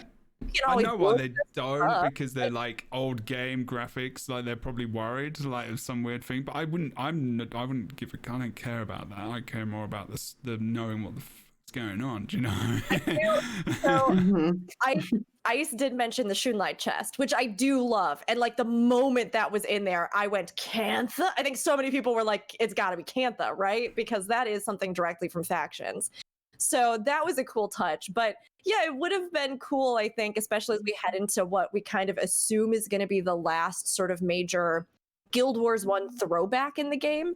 I think this is, a big sort of final moment with departing with that story in a good way. Like you were saying, Zorric, like I think it's time that, this team gets a chance to start their own story and tell their own story and like take advantage of the incredible lore that's a part of this world, because Guild Wars 2 is huge.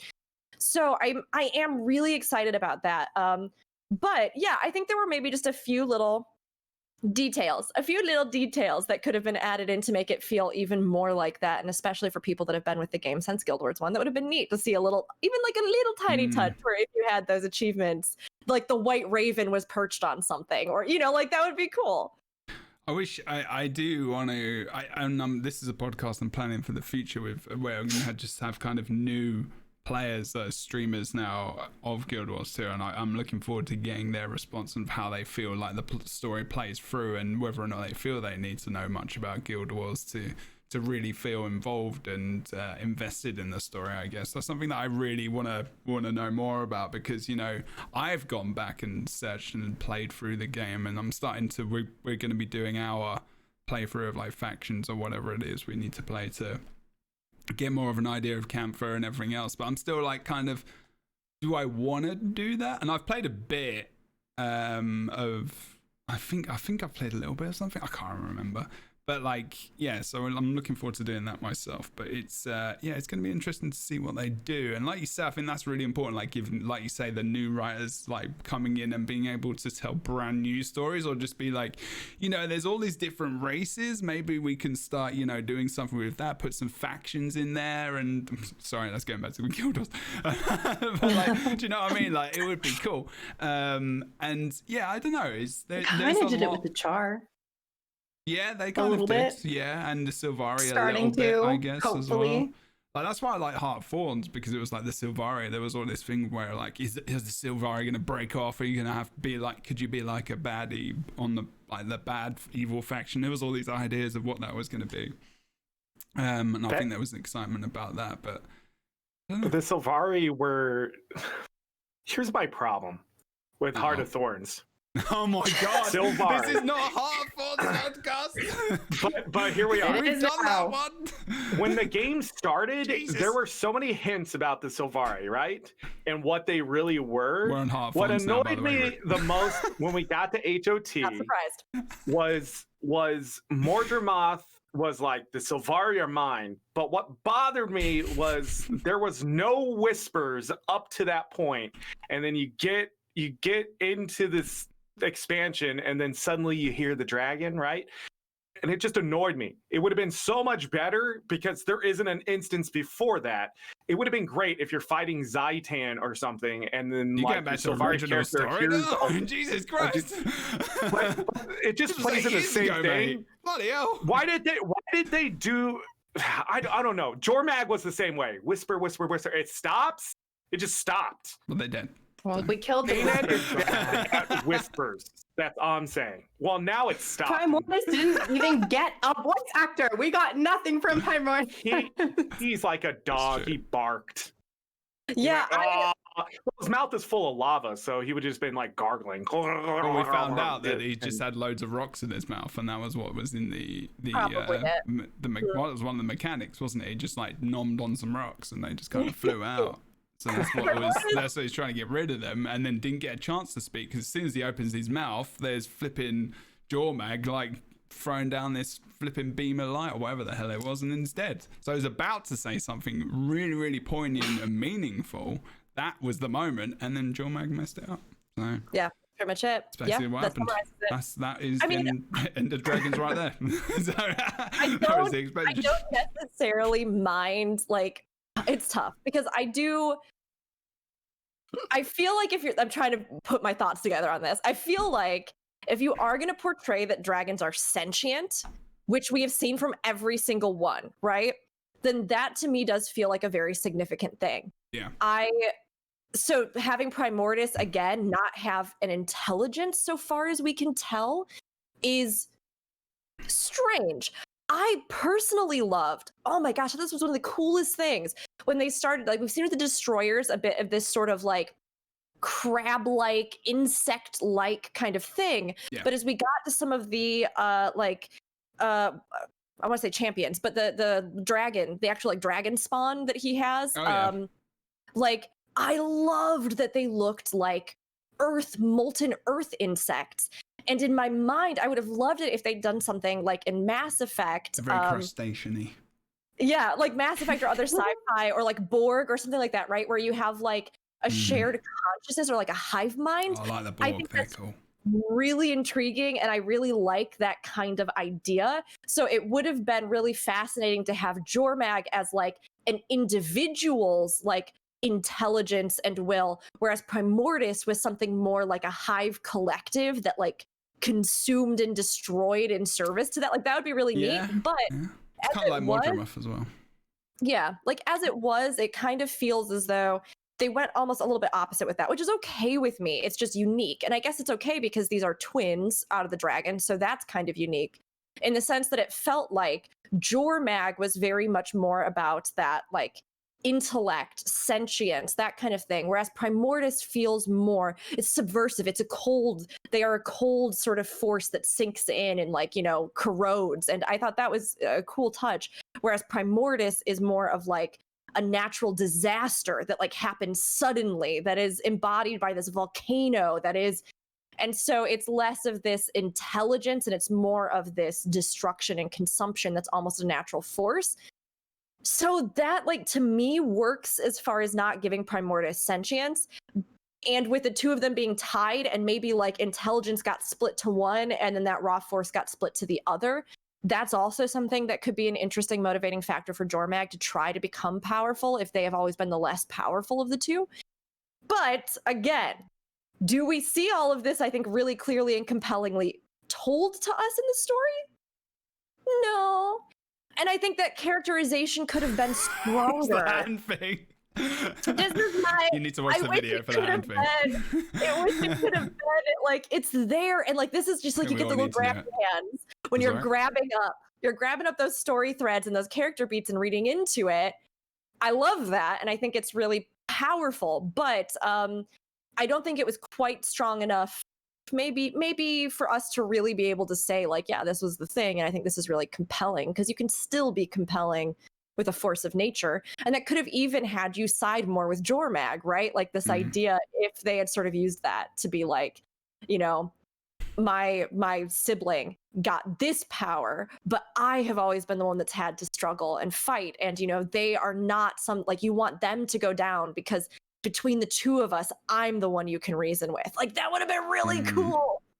I think that was my problem too, because we never got any sort of at least explanation of what Primordus really was as a character, to even like, because I would have liked to have seen both sides, because we got to know what Jormag thought, but we didn't really get anything with Primordus, or anything at least of what Jormag had to say about Primordus. All Jormag was like, it's a ball and chain, it's my weight, I'm scared, I'm trying to like survive on my own. So I would have liked to see a little bit more of that duality. It was the, maybe got more from Bram, because Bram only had like one episode where like that's true. Maybe he will give us some information as we go further on, if that's still around. I mean, we'll have to wait and see. But that episode where we go down into and he gives himself over to Primordus was actually very good. Like, that was actually really good, you know, with the spirits of the wild and them trying to save him, make sure he's going to be okay, and like just wondering about all that. And then, you know, and so like, I guess like a main question I have is, where the fuck are the dwarfs? I mean, really? I mean, what's happening with the dwarfs? And are they going to be here ever? Because if they're not, I'm going to quit the game. Like, really? Does anyone know? Where's Doja? Where's Sorry, I swore. It's like, yeah, oh, how dare you? Who cares about the Asura? We've got them upstairs. That's all right. They're fine. Okay, like most of them are okay. Who cares really? But like dwarves, where are they? Like, are they going to come back? Are they going to come back? You know, are we? What is going on with all of this stuff? We've got an expansion coming up. Maybe we'll find out. Who knows? And I'm just, I guess. Tune in next week on Dragon Ball Z. I'm going to do one episode and it's just going to be about dwarves in Guild Wars 2. And it's going to be amazing. But that DRM is awesome. But there were no dwarves in Cantha. Ah, you're so booted from this call. That doesn't mean they can't be. Too. Well, you know what? Yeah, that's true. We don't know where they went for 250 years. I doubt they would just stayed in the mountain and fought the destroyers. Look at Ogden. He's just like, I'm going to go read books. Yeah, Ogden came back. He was just like, I'm good. Like, this. Yeah, that's a good point. Ogden kind of just abandoned them, didn't he? I can't remember. He's just like, oh, I'm going to die. Yeah, he Ghost just turns told to him. stone so he can live forever, and then leaves. He went on a coffee run. I was kind of hoping that Ogden would make an appearance when the dwarves did, and that like we'd get to see more. Or he does, or somebody, you can talk to someone about it. But he's like kind of at the epilogue when you leave the instance. You can kind of talk to him for like a little bit, but like nothing where. Yes, he remarks like he's been like seeing fighters for thousands, or like for hundreds of years, and then it's kind of all like, yay, you're a dwarf. Yeah, like to me, I was expecting that for something this big, right? We would have had a shot like at the end of that Dragon Response mission at the Forge or something, where like a door that's been locked for millennia opens and a legion of dwarves comes marching up the way, and they've come from like the bowels of the earth because they realized Primordus was stirring, and like that's what I was expecting. My two biggest, like, I've talked a lot about a lot of things that were really good about, you know, this whole season and the culmination. My two biggest drop the balls for me were the dwarves, which I just felt like was a story beat that was monumental, and for whatever reason just like does not even register as a thing that happens unless you like look in the instance, understand what's happening, and talk to Ogden at the end. Like, and then the other one for me was, I always purposefully erase his like name from my mind because I hate him. Dumb boy Charman, who was like, Bangar? No, he's like, I'm a military strategist, so I'm gonna send all our forces to die because that's Smoter. I talk about him in my video too. Yeah, Smoter. Big sad. What happened is one of the biggest He died. Well, he got killed in the first 5 minutes. He did die, didn't he? Smoter's a huge idiot. Wait. Smoter died. Yeah, I thought he got shot in the face. Are you thinking about the right one? I think maybe I'm thinking of a different one. I was like, that got resolved pretty. No, I think it's Smoter, isn't it? For me, Smoter was a big disappointment. So I thought, never mind. It could be someone else. Like, are they alive? Obi's saying the Iron. No, it is Iron Legion Imperator, Smoter. That's it, right? Didn't he die? I thought he died. Which The one one was who that? died. Yeah, he's The dead. Is he alive? He got shot in the face. We were talking about Zaitan earlier, so fuck it, he's alive again. Let's go back. We go back to the call Give game. me a Find him. second. Give me a second. I can Super pinpoint dead. this in like a single moment. It is Smoter. It is Smoter because previously he's been, I believe, if you've been invested in Charlor and things like that, he's been somebody who has been a fairly, like, at least verbal advocate for working with the other races. And then he's also supposed to be a brilliant military strategist. And yet he like is sending his people in just to die as fodder for like no seeming reason. And he wants you to do a plan that makes no sense. And then he is the one correct who is like, I'm going to kill the hostage, which all of these things to me, I was just like, for me personally, in how this whole story culminated, he stood out as a bizarre element in an otherwise like strong narrative that I feel like had some very good, compelling character moments. He just did not make sense to me. So initially I was like, he must like maybe Primordius has started to stir and has like affected him, or maybe Jormag is trying to use him to aggravate what's happening to drive like their champion further into following this path that they want. When, you know, maybe they're like, you know, maybe Ryland was about to acquiesce in some way to a peace treaty, but like he never gets resolved as making sense to me. And he just then gets killed, which good, because everything he did was idiotic. Like, is there a celebratory clip that we can find of Rook just going, yeah, he did? I just think he's Big cheers. He to me made the absolute least amount of sense this whole season. And then the dwarves being, I think, underused. Those were the two big things that really stood out to me on this. As I think being some of the biggest missed opportunities for story beats and confusing moments, maybe. So, Kroof, I'm glad that you also had some thoughts on that. Yeah, I'm just disappointed how they handled him. They like killed him off and they were like, okay, moving on. I kind of liked and they had like it. interesting I things. liked that he died, No, because I didn't there was like like him. inner conflict between them. Well, yeah, but there was like he killed some of like not Krisha, Malice's spies. Like they bombed that place and it ended up being them. And I was like, ooh, there's gonna be some cool conflict. But nope, he died in the next episode. Yeah, it was just literally like there's someone just sniped him out, right? Like he just got sniped. Yeah. It was that. It was was weird. Like 360 no scope on Smoder's face. I was like, Ryland kills him, but it happens in this combat instance where if you're not paying attention or like if things get pushed fast enough, it can even like interrupt his dialogue so you don't even realize that Ryland kills him. And like when I first did it, something happened where like the dialogue got cut off and I was standing there and then all the dust cleared and I looked over and I was like, wait, Smoder, he dead? Yeah, there was no VO for that at that point. Yeah, when it was first released. That's right. Yeah. It took a lot out of it. It's interesting to play Guild Wars 2 without VO. That's for sure, because there's not many visual cues to a lot of stuff. It's a lot of speech bubbles and like them walking around and you're like, because whereas like ESO and Final Fantasy 14 and, you know, even to a degree WoW as well, they're all very, very stationary mobs that you go into this kind of mini cutscene with most of the time, whereas Guild Wars 2 is very much, they kind of abandoned that from Dungeons and back in the original story. They don't really do that anymore. They didn't do it in Path of Fire or Heart of Thorns, maybe even, as far as I remember. And I loved that. I love that the screen behind the very art oriented like screenshot or whatever, and then you kind of seeing your character in this enlarged state.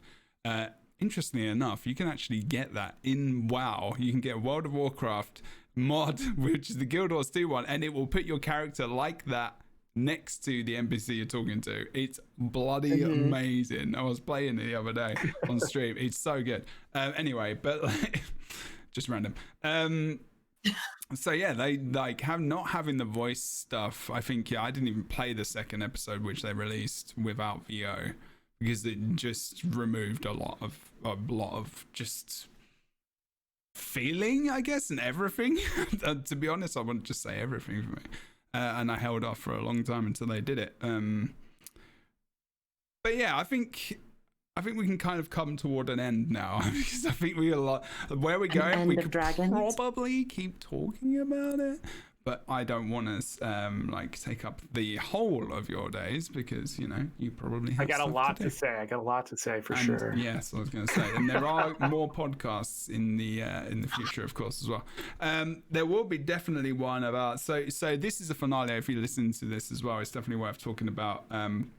What's happening between now and the next expansion, which we will find out about on the 27th of July on twitch.tv/Guild Wars 2.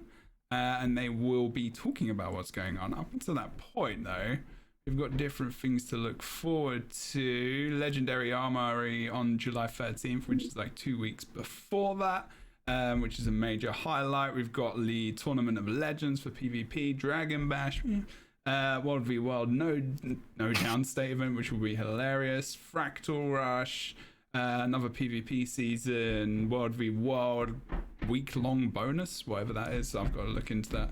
But we're going to be talking about this on a future episode. But before he starts smashing the crap out of whatever he's doing next door, we're going to do a bit of an outro. Unless there's anything else you want to mention very briefly, I will highlight that briefly word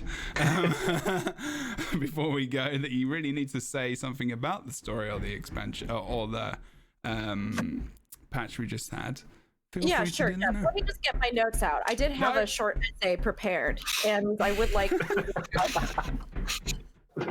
It's Which reminds me, I have 1, 2, 3, 4, 6 pages here of essay that I've written that we need to go over why Jormag needs a better story in the sense of what was it like to be asleep for thousands of years. Did you wake up feeling rested? Zorric, were your joints sore? Zorric, I actually have here something I'd like to read, which is my fan fiction with a self-insert character that I wrote about how I did sort of like a re-envisioning of Sleeping Beauty, but with me kissing Jormag instead. So I'm gonna get started, and I hope everybody will enjoy it. Thank you. I have an interpretive dance The prepared. stream's continuing now. Please carry on. I'm actually interested in that. Yeah, I think that's your next YouTube video. It starts with yeah.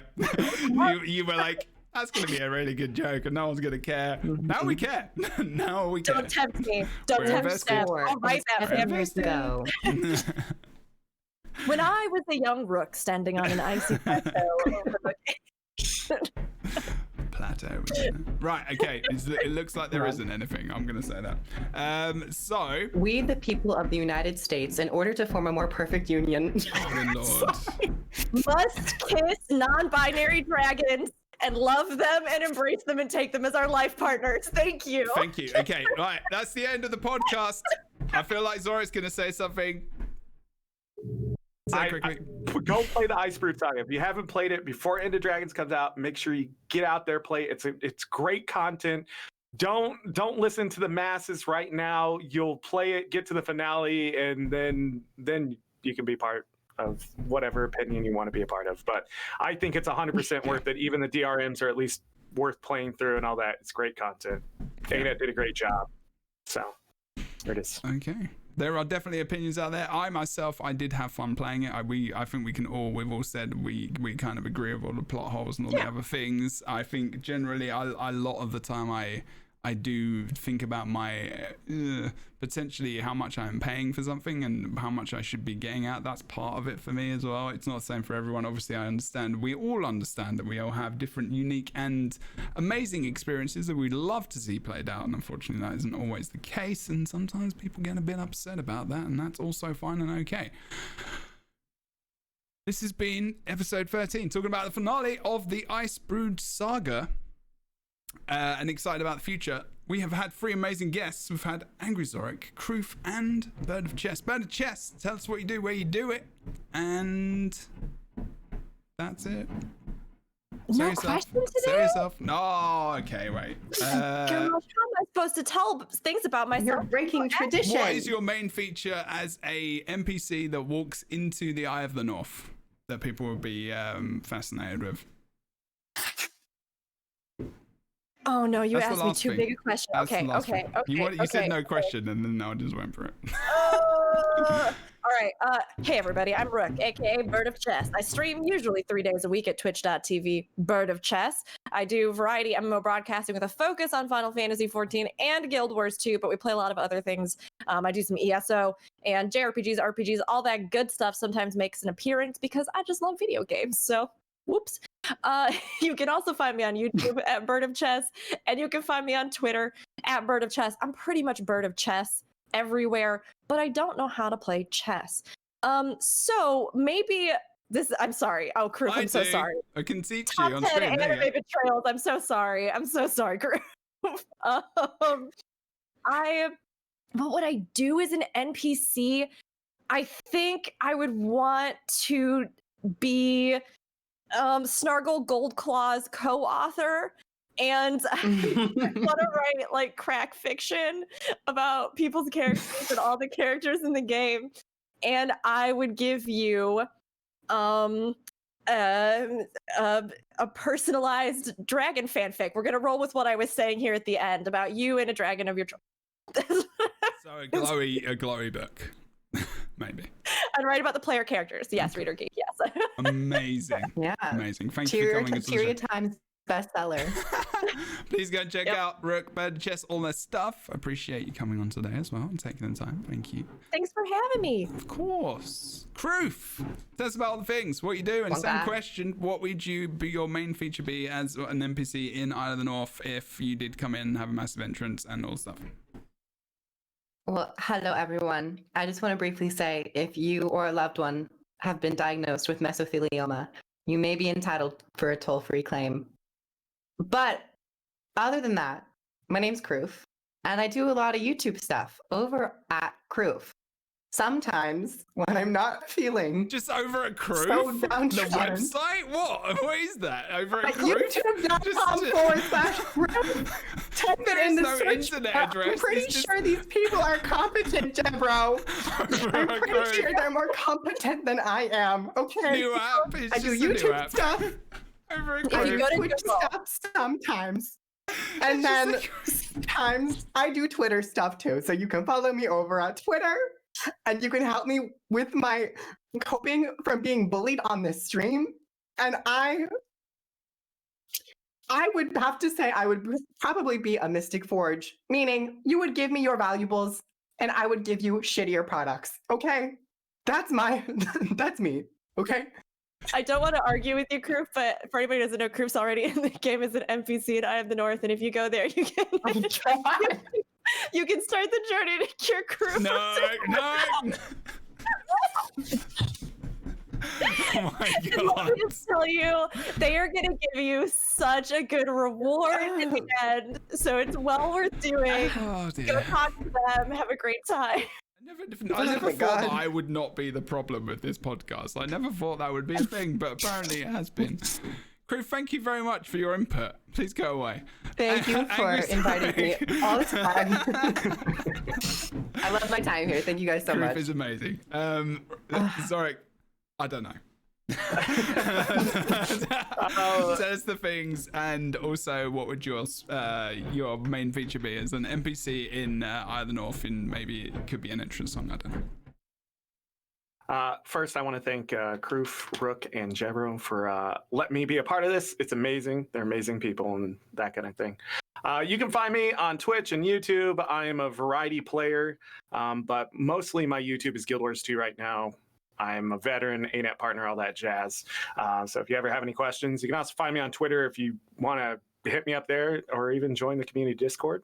And yeah, that's it. NPC, more than likely, I would be a dwarf that walked into Eye of North, then part of the wall would fall on me, and I would be trapped underneath there, and then ANET would forget to write my script and forget my existence after a while.